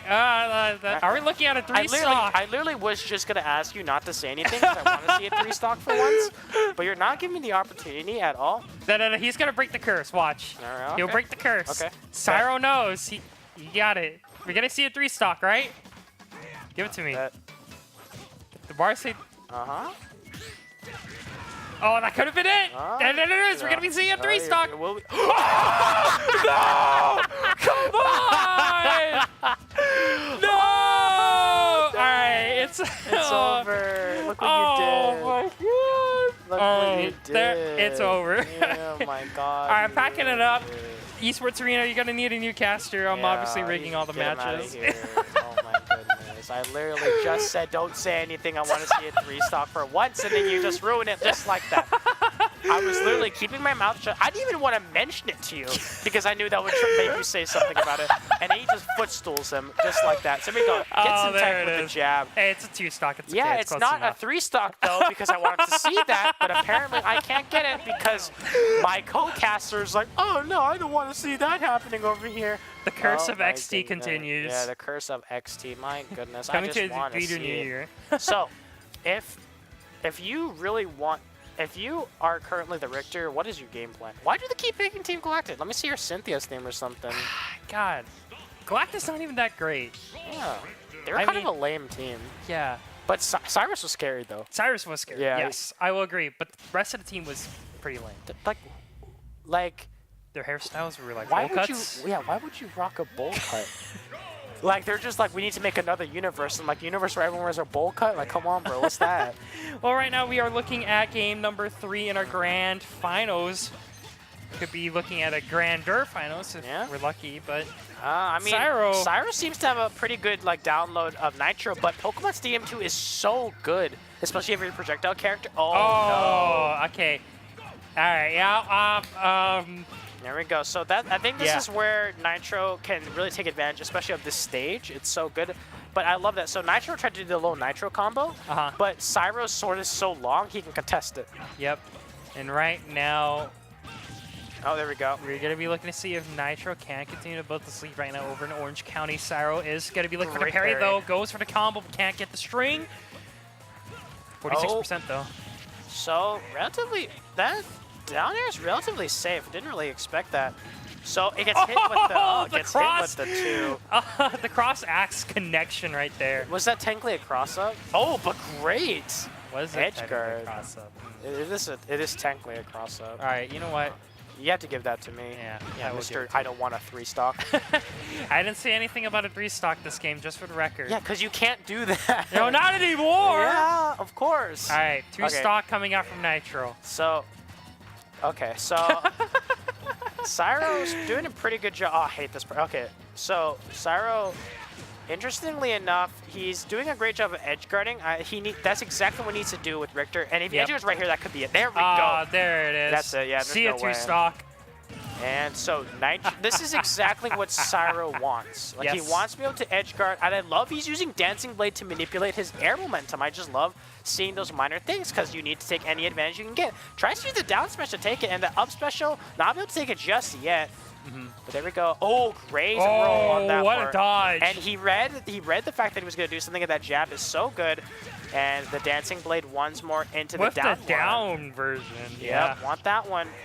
And I feel like Nitro using the up special a little too much because it's stalled out. It's stalled out. So the down air into the up special won't do as much, and it won't knock him up as many more. Like, and when you're Nitro right now, you definitely want to continue to play for the projectile game, but it's so hard to zone because look at how fast Roy is. He just runs towards you. But I think Nitro's starting to realize the pattern. Whenever, that's it. Oh, the counter. That was such an intelligent play by Cyro, though. That was like instant. Big brain. Yeah, that was like he saw the opportunity and immediately reacted to it. He's never done that the entire game, though, so that completely threw him off. So Cyro, great job, great usage of great.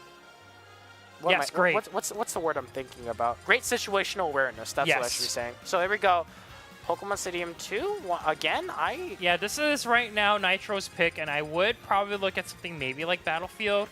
Actually, I think Battlefield Battlefield would be worse. Yeah, Battlefield actually may be worse. Never mind, I'll take that back. There's not a lot of options, actually. Pokemon Stadium 2 is still your best bet, unfortunately. Change the music, though, please. Please, come on. Please. Yeah. All right, I'm going to go run down and tell him to change the music. But unfortunately for Richter, that's his best stage. Yeah. Unfortunately, as it is, and because it's all you got. Pokemon Stadium 2 is literally meant for projectile characters. That's like their biggest bet. And Kalos would be worse, but we're seeing a character swap into a Sonic. Oh, that's a Sonic? Ah, okay. I mean, Nitro, Sonic, I mean, kind of matches up. Stop. But talking about the Sonic here, it's playing to the game of Cyro. They're both rush down characters, and Sonic does have a lot of combo potential, but the problem is the range. because, once again, you're against a sword. Yeah, the range can be an issue, and as well as Nitro can have a hard time killing with Sonic. He's a character which you can control the momentum with. Right. You can also get a nice amount of damage out, and your recovery is very, very safe. Yes. But by God, is it hard to kill with him. It's so hard to find those kill moves with the Sonic because he doesn't have a lot of those, you know, very, like, well-known tilt. Oh, great uses it. And so he can use the spring to gimp it out, but his the spring is very good. And also your F smash, if you angle it downward, it can actually 2-frame. So that's the way he's going to be looking for. But other than that, Sonic is going to have a very hard time killing. Yes, I will agree. But right now, Sonic, though, once again, you know, he's able to put the percentage, but hasn't been able to find the kills just yet. Oh, great counter! He exactly knew Just Nitro was going to go mouth. for the backward. Yes. You keep seeing Cyro using his dancing blade to stop himself midair. It's just, I keep pointing it out because you don't see sword characters do that at all. They don't pay attention to their movement and how important it is. Great tech by Nitro. Want to make sure you take every precaution, back, throw. Yeah, but once again, what we see with the Sonic, he's just having a lot of trouble killing. And, you know, right now, Cyro just able to constantly apply a lot of pressure to percentage. And great use of there. We see Nitro going deep for these edge guards, but Cyro is literally not even afraid. Nice. He's contesting him on these edge guards, but gets taken out. Nitro on the magic percentage. He placed the spring down to try to, you know, where you do the thing where it makes your invulnerability frames run out, doesn't do as much. But it only works on Battlefield because it's the top floor, it's inescapable. Here it's very easy. You can just DI to the left or right. Yeah. And right now we do see Cyro. If he ran right into that one. Too fast for you. Yep. So, God, if you're Nitro right now, what are your options? Right now, if you're Nitro, once again, you know your advantage. You're able to constantly apply a lot of percentage because of just how fast you are. But the problem is getting those kills, right? You have to get those reads, and you cannot let those counters happen against Cyro. So right now, it's just a really difficult situation for Nitro. But if he's able to start predicting his Cyro's movements, it's going to be really good. But it's just the problem is that the problem is that Cyro is the one that's controlling the pace of the game. He's chasing down Nitro. Nitro's literally trying to run away from him.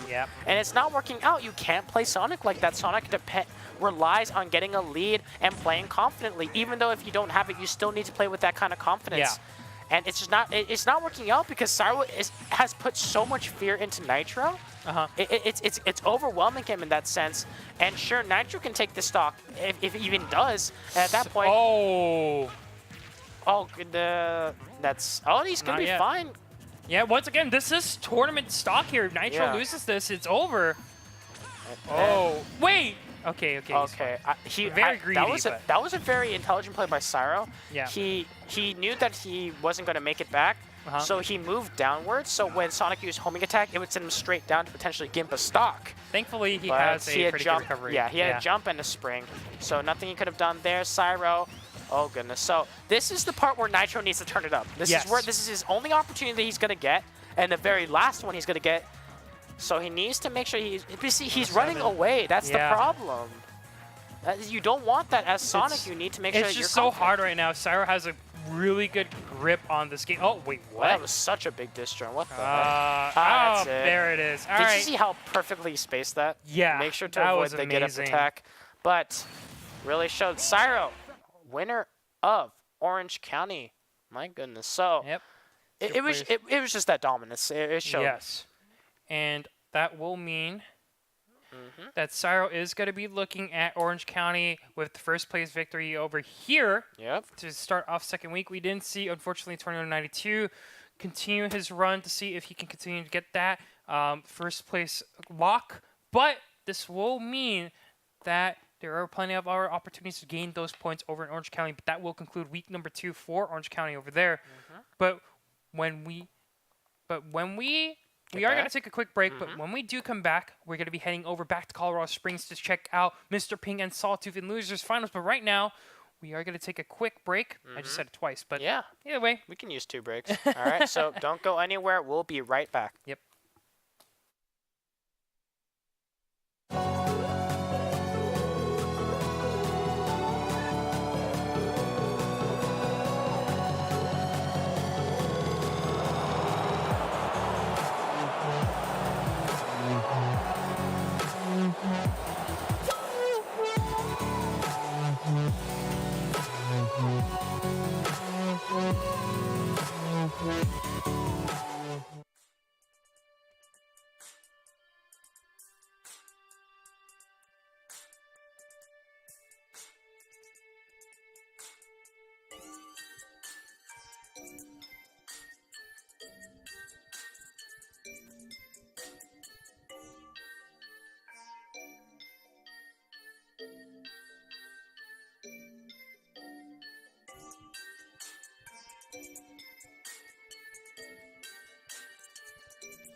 And here we go, folks. Over at Colorado Springs, we're looking at losers finals. Mr. Ping taking on Sawtooth to see who takes on Cathartic in grand finals. My name is XT. I'm joined here with Wolf, and we are looking to see. He just ate up that. That's a chomp. Ate it up.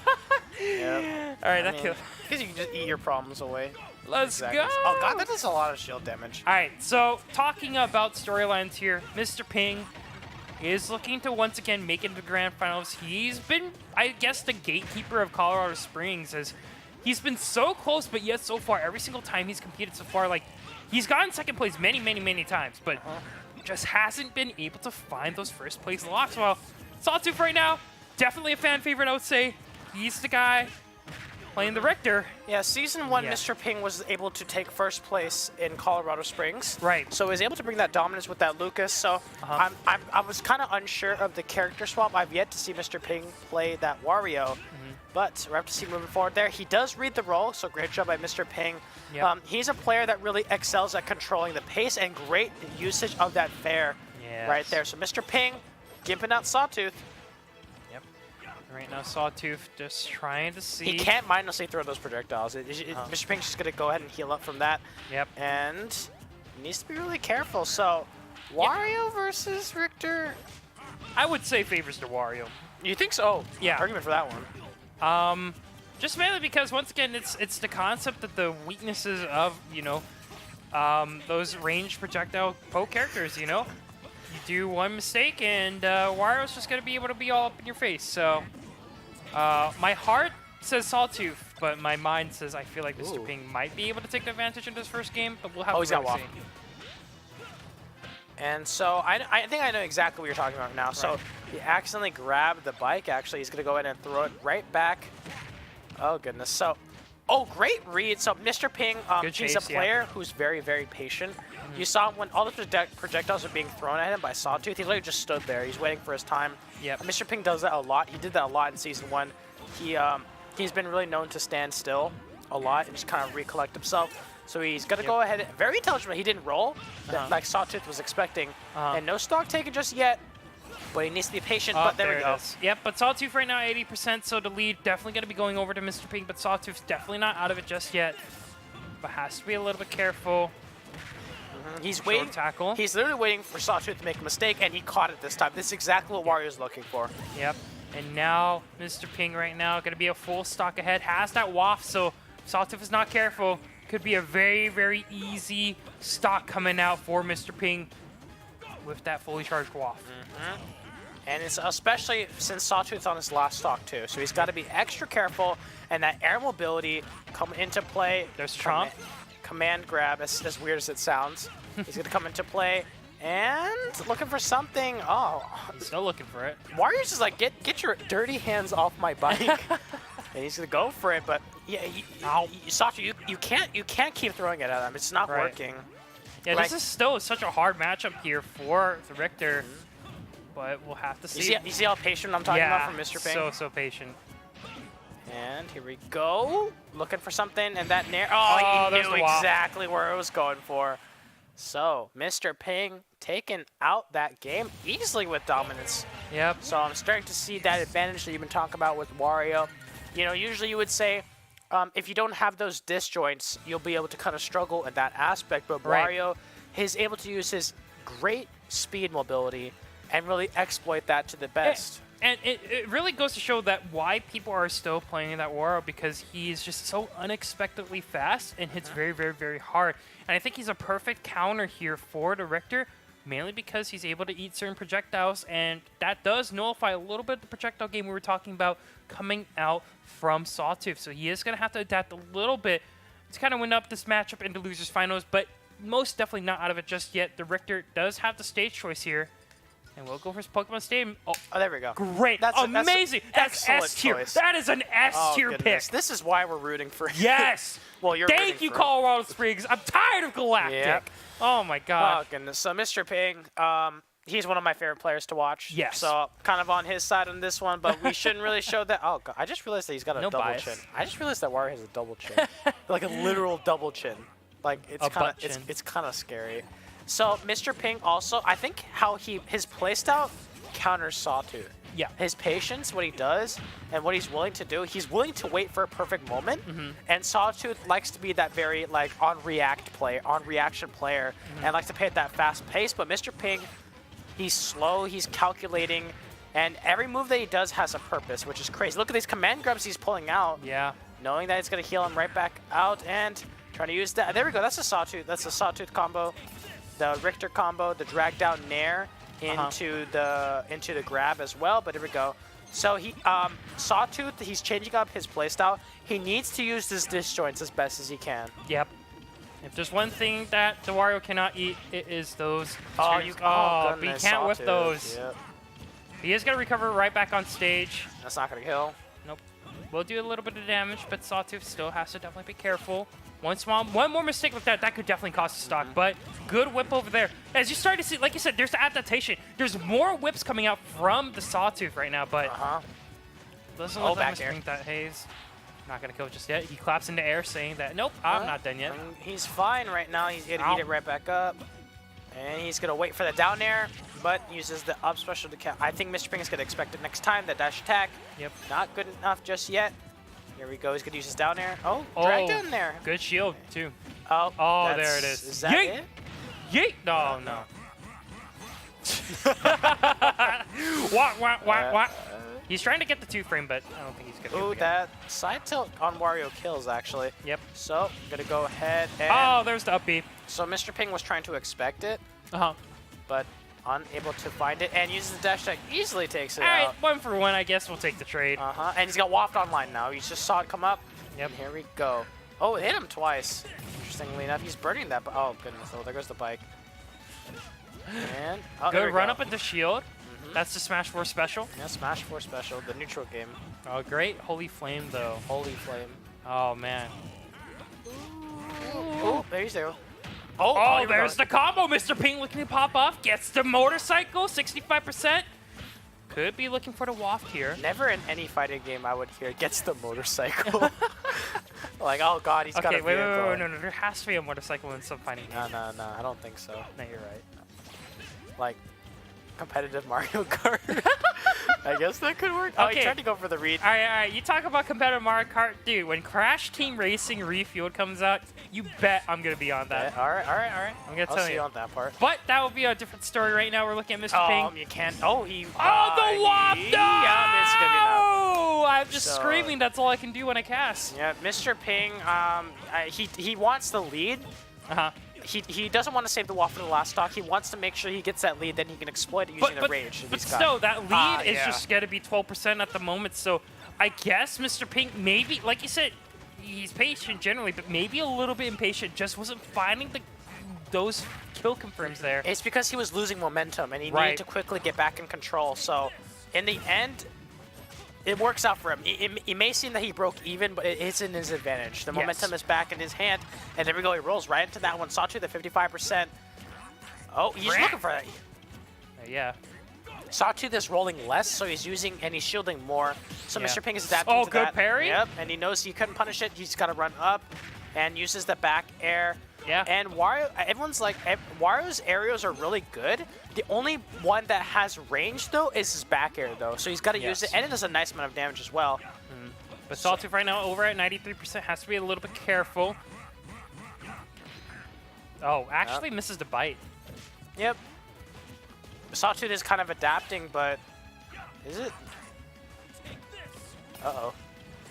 Yeah, we're going silent because that's like how how the players are feeling. This is definitely a stressful situation for your Sawtooth because this is just such a hard situation at the moment. Motorcycle not going to be able to connect right there. Sawtooth going to be at 104. Mr. Ping trying to see who's going to be able to secure the kill, but Sawtooth definitely not out of it just yet. Yeah, good job by Sawtooth not rolling this time. And Mr. Ping is still expecting it, so hopefully Mr. Ping will be able to adapt. Yeah. Mr. Ping looking for the little ding to set up a game number 3. So Motorcycle gonna get interrupted by the axe. Yeah, he knew it was coming. Yep.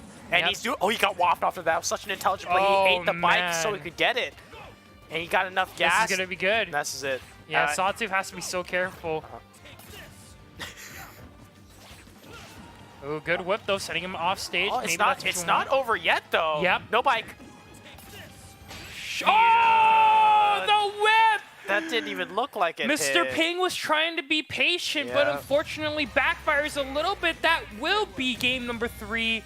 1-1 right now. These two players are going to be tied up. That was stolen away from Mr. Ping. Yeah. And I'm very excited to see if Mr. Ping is going to be coming out with a vengeance. Once again, though, I think they're just going to stick with Pokemon Stadium. I think they're just going to stick with the characters they're playing so far. It's just really, it comes down to those mind games, I would say. Yeah, and in the end, Mr. Ping lost it at the end. His patience backfired on him. And you also got to be careful about Final Destination. Definitely in Wario's favor. Like, Richter is just going to have such a hard time working with that. So moving on forward to game number 2? 3. Richter's pose, right? This. I can't even... See, this is what I'm talking about. I like, can't even do it. When you're hearing, like, the Battlefield music and whatnot, it's just a rehash of, like... it's just a theme. This is lame. All right, so besides the poor music choices that these guys apparently have, moving forward from over, so we're automatically seeing Mr. Ping going back with a vengeance. No platform, I go for the combo. Yep.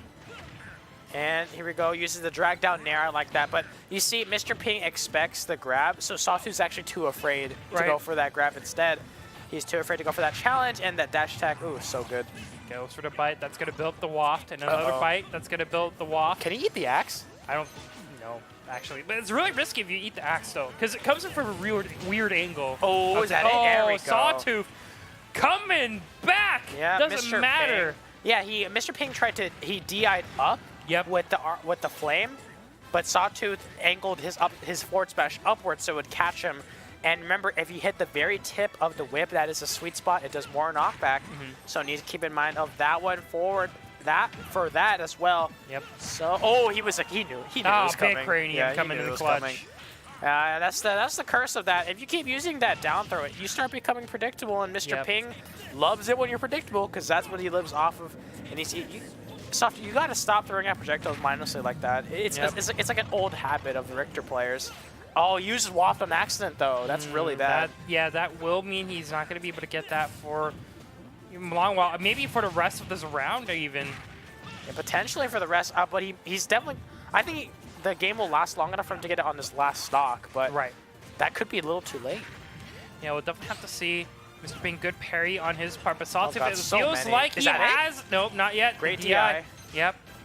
It really feels like those Sawtooth having a little bit more confidence in his matchup, and Mr. Ping, will the curse continue? Yes, he has a lot of Season 1 success, but Season 2, not so far. Not as much success as he would hope. Oh, God, look at that. That's all the projectiles right to the face. What do you do? He's feeling himself. He's taunting. Yeah. He's like, give me that power. Here we go, baby. Sawtooth wants the salty running back, man. Yeah, so here we go. Mr. Ping. He's doing the best right now. Uses that nair as well. Back air misses. He's looking for an option, but Sawtooth is starting to get off the autopilot, I feel like. Now he's going back to walling out with his aerials. And as soon as I see that, he's kind of retreating back because Mr. Ping is just chasing him down, not giving an option to wall him out. You can't do that, Mr. Ping. You can't hold off your projectiles. Mr. Whiff. Yike. Yeah. There we go. So the bike is out. Great back air. And the bike... Weird flex, but okay. Yeah, Mr. Pig's just like, yeah, I saw you taunted on me. And the fire actually backfires. Interesting. That kind of has a play on word. Sawtooth looking for something. Waft needs to come. Something. Looks for. Oh, he's fine though. DI. No bike though. He's gonna be okay though. Yeah. That should be there it. It is. Okay. Yep. There it is. Right through his skull. Yeah. So Mr. Ping not having waft actually was a big factor in not being able to win. There we go. There it is. How do you do that? It's this. I can't do that. I'm not. This isn't fair. I'm gonna retire as a caster. This is dumb. Filthy Richter player. So moving on forward from there, we are on game number 4. See, I can do that. That's game number 4. And Mr. Ping needs to win this one in order to stay in this. Yep. But Sawtooth, on the other hand, is looking to take it home here and go on to grand finals to get his revenge on the Cathark. So we'll have to see what happens. Yeah. So All right. This is Warriors Lilac home state. Cruise. Yeah. Space. Space. Alright. The Great Beyond. I do approve of this music choice, though. I do, actually. Star Fox actually has a really good music. I know, right? It is. I think it's underrated, but it's mainly because people just don't like Lilac Cruise. I mean, it's also the fact that Star Fox Zero sucked. Yeah, that too. Yeah. Like, what was that space game that everyone's playing? Or what was the other one? It introduced Star Fox as like the... Oh, the Skylinks or something? Yes, Starlink. There Starlink, we go. there we Starlink's actually pretty good. Really? I actually have it. It was really a lot of fun. I'll have to try it. They understood that Star Fox was kind of popular. They added more. More story to it. There's actually a nice amount of story as well. Well, either way, right now, I don't know how both these guys are breathing in space, but they are going to be duking it out right now. And it's a pretty straightforward game right now. You see Sawtooth going back to his standard plan, looking to just zone him out and just set up that wall. While Mr. Ping... Yeah, Mr. Ping, you can't hold on to that. Just bonk him on the head with that little glass jar. There we go. So, smoking bike. The fair not able to connect. It's got pretty poor range, even though the utility is really good. And... oh, he's going to be fine. Oh, misses the command grab. It feels so weird. It still does not feel right saying that. Yeah, command grab. So dash attack, not able to take it just yet. No air dodge though. Mr. Ping not going to challenge though. He was expecting the jump. Yeah, he was expecting the jump, but the down air. Oh, interesting choice. Could we be seeing a stock here? There we go. So looking for something. Yeah, both these players on high percentage. I feel like it's going to be a one-for-one stock trade again, as we've been seeing more commonly between both these players. So it's going to go like this. Mr. Ping is going to lose his stock right here. Actually, never mind. No, go ahead. Well, he's going to lose his stock eventually, and then Sawtooth will lose his stock. That's my bet. The Waft, though, going to be charged up. Mr. Ping, I think a big component of why last game was really hard for him. Oh, okay. I love that. There goes Sawtooth. Sawtooth always likes to hold down his jabs, and Mr. Ping just kind of simply waited for a move to be made. Uh-oh. Yeah.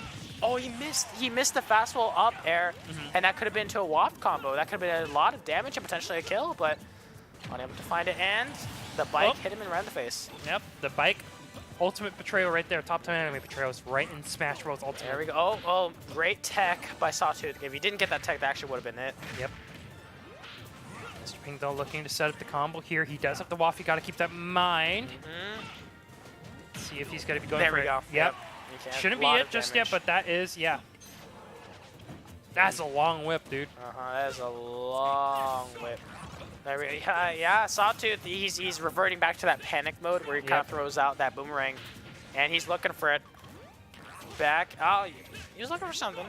Yeah, I really feel like he needs to just default to these whips here, as you know, that's where most of the success is coming up. Yeah, but it's the fear, especially for Mr. Ping. When Mr. Ping gets a read on you, it gets really scary. You see how he's reading all the rolls. Yep. That back air not gonna be enough. He catches the axe mid-flight, the parry as well on the get-up attack. Could have been a better punish, but unable to find. And he was expecting the jump as well. Catch him with that.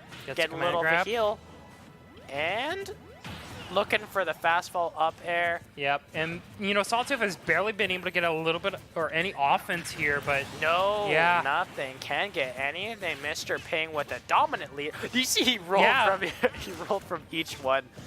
So Mr. Ping probably should try to eat something more. Oh. Yeah, he's gonna eat the bike. He should. Okay, intelligent play. Sawtooth intentionally broke the bike, so he couldn't get anything off of it. Oh, great roll. But the Nair caught out by the up special once again. Sawtooth, I know he loves defaulting to the up special to make it safe, but it's not working in those scenarios when you keep doing it. It's like the Marth and Lucina players who do Dolphin Slash because how fast it comes out. Yep. But if you miss, it's so vulnerable. And right now we are looking to see if Mr. Ping can land one more good hit in. I see you. He keeps doing it over and over again. You start becoming predictable, and the last thing you want to do, especially against a player like Mr. Ping, is to be predictable. Yeah, because Mr. Ping is just going to wait it out. And this is exactly what he's doing right now. Yeah, and the up special once again, it may work. It works. Like, I'm not saying it's a bad option, but you need to do it. You can't be predictable at it. You got to know exactly. Hey, that's Waft. There's a Waft coming up right now. 45%. That should kill near the edge of the stage. Yeah, Sawtooth may be looking at great a catch. lot of trouble. I was about to say something, but I didn't say it, so you can't blame me on that. Fastball up air. Yeah, he's gonna look for it into a Waft. Patience from this man. Absolute lad. There's no fear in him. Oh, there we go. okay, he got hit. Uh-oh. Oh, Oh, he's running right into these things. Oh, Just no. be careful. Okay, now this game's back to even. Uh-huh. Yeah.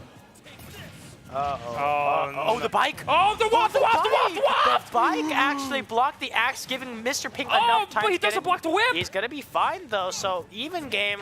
Oh, goodness, so the fire. Sawtooth Oh, goodness, he's looking to end this one. Oh, he's gonna be okay for now. One backer from Wario near the edge. Oh, he's gonna do it. Forward throw. Not enough to take it. Oh, Yep, it's and gonna... right now, Sawtooth still trying to see if he can close this one out. 104 to 95. Oh, back air? Not going to be enough. It might be. Oh, it actually is, will, yeah. Not enough to take it. So we are moving on to game number 5 of Losers Finals. Oh, goodness. Cathartic right now, going to be watching from a distance here, but this will mean this is going to be the winner takes all situation. Whoever wins this one will be guaranteed at least second and also a chance to hit first place here over at Colorado Springs at the moment. A lot of pressure for both these players, but right now, Sawtooth, you definitely need to see what your options are, especially for stage choices here. It's kind of a negative output. You're guaranteed to get second if you win. Yeah, but second place still, that's a lot of points, you know, 8 Yeah, points. that's still, it's still a good amount of points. Yeah. So if you are Sawtooth right now, final game, map choice is yours. What do you pick? This one's really tough, but I would like to see if I could go back onto Battlefield, but Lilac Cruise, I Ooh. guess. Nope. Okay. No? Either Pokemon Stadium or I Lilac think Cruise. I think Mr. Ping would strike Pokemon Stadium too. There's no way he would allow that. That is true, yes. Do you get 2 strikes or 1? I think you get... Depends how many stages are available. If it's like 5 stages, then Yeah, I it's guess. 1. But if it's like 6, but I think 2. I don't know. I don't know, but definitely. Gentleman's agreement, dude. Duck Yeah. Hunt. I'm Yeah. kidding. Never mind. Definitely, Pokemon Stadium 2 would be striked because that Yes. just works too much in favor of Richter. But here we go. This is it. Final game. Richter. Wario. Richter. Have you seen that video with the Melee announcer is biased? It's just like Fox, Falco, and then when it gets to Ganondorf. Ganondorf. Roy. Ganondorf. Roy. Ganondorf. But here we go. So, final game between these two. Who will be moving on to the grand finals? And he's going to hold the jab. Still got hit within the end. It was good Big positioning by break. Mr. Ping. I think right now, though, Mr. Ping is in the projection. You can't do that. I know Sawtooth is good at adapting, but it's like a panic button at this point. Yeah. Oh, Oh, actually, we got a Twitch Prime subscription. Hey. BDog112495. Appreciate it, buddy. Welcome to Esports Arena. Thank you so much for subscribing, and be sure to support your Do I get to region's drop pride. kick you? Please no. Come on, man. That's a Twitch pass. Pretty good. I don't know if I'm ready for another drop kick. I don't think he's ready either. But here we go. So moving forward from here. So right now, even percentages on both of them, but the arc fire, yeah, the holding Arc fire. Yeah. We're not there yet. Yeah, we're not there yet. And the side tilt, the bike, once the again, classic. right on top of his head. The classic. Yep, Mr. Ping taking over that Nair. Oh, so the Nair is so good. And he read the air dodge as well. Yep. 36% right off the bat. The Nair as well defaults to the up special, like again. So Mr. Ping doing the best as he can. Eats up the boomerang. Could care less. Take this. Take this. Uses the back Wow. air. Reads the option. Mr. Ping's Whoa. on him right now. It's really scary He's when got a you're wop playing. soon, too. Yep, and here it's gonna come like in about I believe 10 seconds, if I'm Come soon. correct. It'll Let's see come if my very, very calculations soon. are correct. Oh, uses the side tilt as well. We'll see it soon. Yep. Anytime just now. you wait. Just you wait. Oh, it was 10 seconds. Oh, there it I is. was Yeah, correct. 10 seconds. Amazing, amazing. Well, perfect. I would never doubt you. Oh, you missed it. No! Pink! Mr. No! Ping. That's going to be huge. Actually, you got to remember, the games that Sawtooth were able to take away was because he wasn't threatened by that waft. So maybe Sawtooth, this is an opportunity to fully punish Mr. Ping for that unfortunate whiff. But Yep. we'll have to wait and see. All right, so a lot Axe. of damage coming forward. Great manipulation of the air using what you got. You can't do that, Sawtooth. Yep. He's going to use it down air once more. On the bike to bounce off. Intelligent play by him to get away from Mr. Ping. Still gets I like hit. that, and the down smash as well. Oh! The delayed hit hitbox because of the bike. This time it does Big not brain. save Mr. Ping. Last time it saved him, and this time it was the curse, and that should be it. So this is even game last stock. Yep. Who's moving up to grand finals? I really do hope Solitude can pull this one off, but once again, it's the adaptation. He can't be panicking here. He has to be really in the zone right now, building up a lot of percent, but Mr. Pink, though, one wrong move, and he's going to be able to raise a lot of percent through his combos and wants, so he is building up that waft. It will take a while, maybe about a minute from now. But Mr. Pink, but he could be eating these projectiles. Yeah, he could eat them. And that bike is especially. the delayed hitbox as well. It's messing up Mr. Ping. But here we go. Uses the footstool. Yep. And uses the up special once more. Mr. Ping, 87%. Not looking too good for him. Yep. But remember, Richter, easily exploitable with this poor-ish recovery. Yep. So can be abused on that aspect. But this is looking really bad for Mr. Ping. Yep. 116. Bike is up. Bike explodes. He read it, not the full waft. waft, but he's gonna go ahead and use it, and he doesn't catch it just yet. This the air is so dodge. close. Oh goodness! Oh, both of them rolling over. It's like a bakery right now. Oh, right now though, Whip is gonna miss here, Mr. Pink. Though has to be a little bit careful. It's now a projectile game. Oh no, that's punishable. So forward throw. What's next? The bike is gonna come down. Oh, he's looking for the nair. Oh, does he get it? That's the Cranio! Mr. Pink takes it as Sawtooth. So close, but yet so far is not going to be able to take it. Once again, Mr. Ping is going to be at grand finals over here in Colorado Springs. Oh, man. The run back here. Run it back. That's the run back.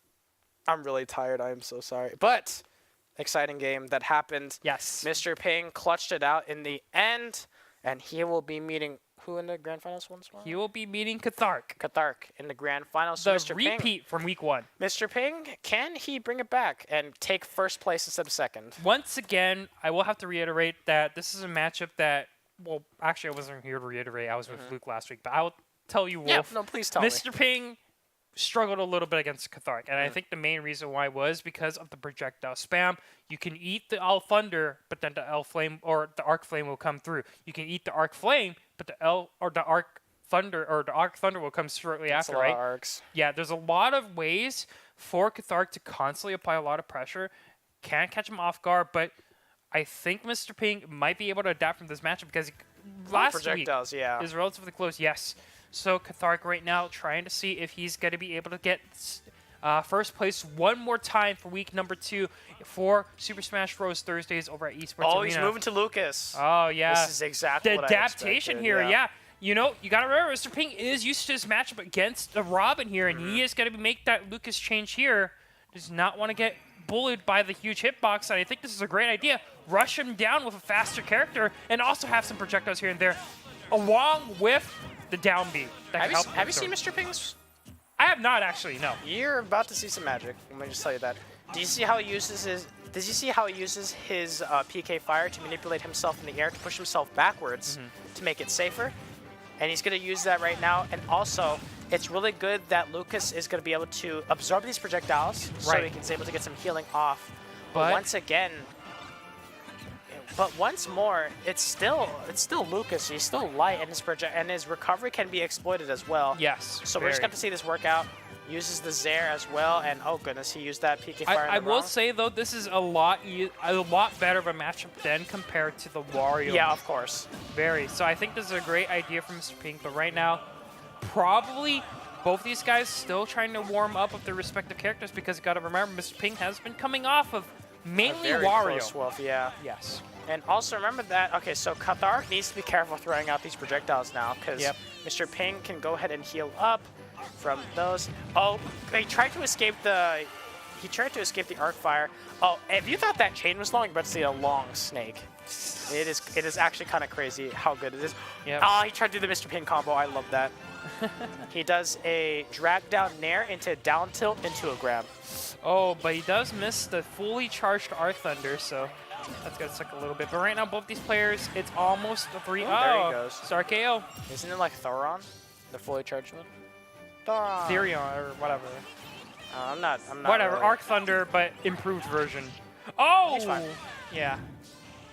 Okay, so oh yeah, one thing I should say about Robin, his projectiles are good, but as they're traveling, they're easily beat out. Especially especially arc fire. They can be beat up by the most like simpler PK moves. fire. And he's gonna keep using it. He's got to fight back with the PK fire because it's such a good projectile for Lucas to use. It manipulates him in the air. There we go. He's absorbing it. I like that play from Mr. Pig. He caught the book. Is that going to cost him the stock? Yeah, it is. Oh, no. That's a miss input coming into play yeah, from Mr. that was, Ping. I think, an air dodge that kind of just set this all up. So, Mr. Ping right now not looking at a good place right now, but I would say I am very impressed by this Lucas. Oh, there we go. Catches him out. PK kill. So, not out of it just yet, but definitely a giant hill to climb. PK stands for psychokinetics, right? I don't know what PK stands for. I actually never played the Mother series. Ah. Never really got the chance to. Powerful Kathy. Powerful. Shut up. Oh god, it's too late for this stuff, man. Yeah. Either way in the grand finals, right? Yeah, so continuing. She's giving me the eye. Help! Yeah. Alright, so Love you, Kathy. yeah, so great job, Mr. Ping, making sure to use those powerful Kathys to his advantage. Oh my goodness. So, doing his best as he can. He's using the Zaire as well. Mr. Ping right now, though. And there we go. He's using his down that special. Unfortunate lost stock to SD. Definitely going to hurt in the end. But Cathark right now, looking to kind of capitalize on this. But this kind of will tell the story of the series, right? Because this is a character choice that Mr. Ping is going to be able to fully utilize here. Misses the PK freeze. There we go. You like the little combo that he did? Yeah. It's really fancy. The Mr. Ping combo. The 2-frame, not going to get it yet. Cathark. Ooh, so close. Yet so far. Using the command grab. Gets the down B. Doing the best as he can. The Thunder taking it. Oh, here we go. Uh-huh. This could potentially be... Yeah. Oh! That wasn't even the Lemon Sword! He just stabbed him like right dagger. in the... That was a Macbeth right there, dude. Yeah, that was like... It seems if Robin, our fates are joined. Like, Lucas is like, what, 14? He's 12? young. I cannot confirm his age, but he is young. Yeah. Police, this character right here. Robin.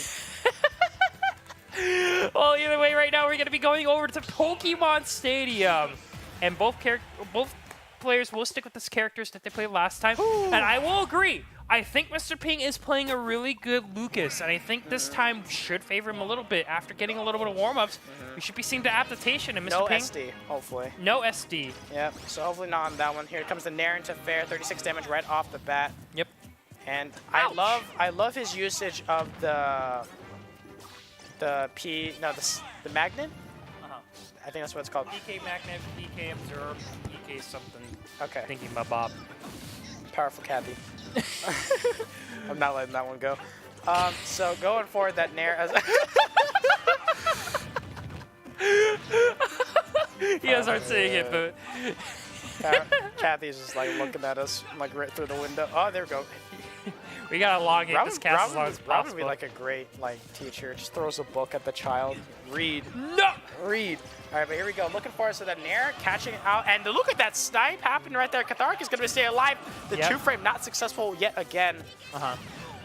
Mr. Ping really needs to be careful because he misses this 2-frame. And once again, this match was very, very close. Both these guys kind of understanding the limits for both these characters, but Mr. Ping right now still trying to secure the kill. I think that is going to be a little bit of the tough spot here. A lot of the kill moves coming after Lucas is going to be those air moves, right? And he's going to be okay. Covering. Using the snake, he's using the snake very, very close. Oh, it's right in the face. The Stark AO, the fully charged Arc Thunder. I don't know what the fully charged Arc Thunder is called. Goron! Something like that. I'll look this up. Yeah, you better look it up. So, going forward, the Nair catches out once more. So Cathark getting the best of the position that he can. And Mr. Ping catches out the jump with that fair as well. So here we go, back to the neutral game. So I have to move on forward from there. The Nair once more. Can't get the second one. So he's looking for something. Mr. Ping doing the best as he can. And one fire trumps the other. Yep. I will want to confirm that it's called Thoron. Thoron. Almost close. Yeah, Thoron. So you were pretty close. That's what I get for casting League. I have to keep memorizing all the ability names. I feel you do. Yeah. Casting League all the time. It's a struggle. Either way, right now in League of Nintendo Ultimate. I don't remember that game. See, yeah, you can beat out projectiles like that. And that's exactly what I'm saying. PK! Die. Beat everything. Just throw. I just love it. You can throw the sword. So here we go. So grab. Zaire is not safe and letting go of it. This is the patient play I'm talking about. Mr. Ping knows exactly what to do. That's the adaptation. This is definitely going to be a very patient series from both these players, I would say. Both kind of understanding their situation. One mistake could have cost him a lot, and I don't really expect Mr. Ping to have a character swap, I would say. Yeah, no, Lucas is this. Wario's going to be much worse, and you have less opportunity. See, both of them are adapting, and tries to roll away. Yeah, it was the next best option he had, and using the snake. Gonna grab right onto that. Arc fire! Great arc fire! Intelligent play by Mr. Ping, knowing that if he holds onto the tether, it won't be able to touch him. Perfect spacing on that one. The back air not able to take it just yet. No 11 sword. Yeah, unfortunately. And no. It does extremely high knockback. Yeah. That's a great jab attack right there. There we go. So the up air, big forehead. Forehead once more. Another forehead? Nope. Goes for the lightning kick. Lightning kick. Great down B though. Suka de Peppo. What is he, Knof run? I don't know. Vampire thing. Oh, either way, he has 11 sword. Great absorb. But it was like a frame trap though. Yeah. And can't get that lightning kick in. This is what I'm talking about. When Robin gets a lead and is able to wall you out and does explosive damage, 81% already on the last stock. And Cathar still hasn't got his stock taken just yet, absorbing that up. He can't get that 2-frame though. Yeah. Arc. Flame not going to be able to do much just yet. I don't think it's... This is the back hit box, so he's going to be okay. And the PK fire. Not enough to do it just yet. Powerful Kathy fire. Powerful Kathy. Here we go. He's looking for something else that... Blade coming into handy. He's going to use the snake in order to do it and use the downer sword. Oh, he baited it out. He baited it. That's He knew exactly what was going to happen. Mr. Ping, though, at 100% right now. This is it. Yep. So game number 2 goes in the play of Cathark. Yep. Mr. Ping back to the wall. Yep. He's got a giant hill to climb. And once again, the matchup that we saw last week is going to be favoring Cathark. No surprise here. Cathark playing a very, very, very, very, very mean Robin, I would say. Last week, Mr. Ping tried to contest with the Wario. This time it's the Lucas, and wonder if he is going to consider the Wario switch. I say probably not. It's just going to make it worse. You might have to consider, it's like what you've been playing for the whole entire tournament, and it will switch up the the playstyle? Yeah, it will switch up the playstyle, and yes, Powerful Kathy will fire us after this. And so Lucas for the potentially the final time.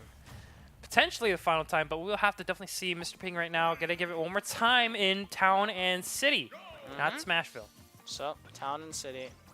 I love how the characters, their heads move in reaction to like where they are.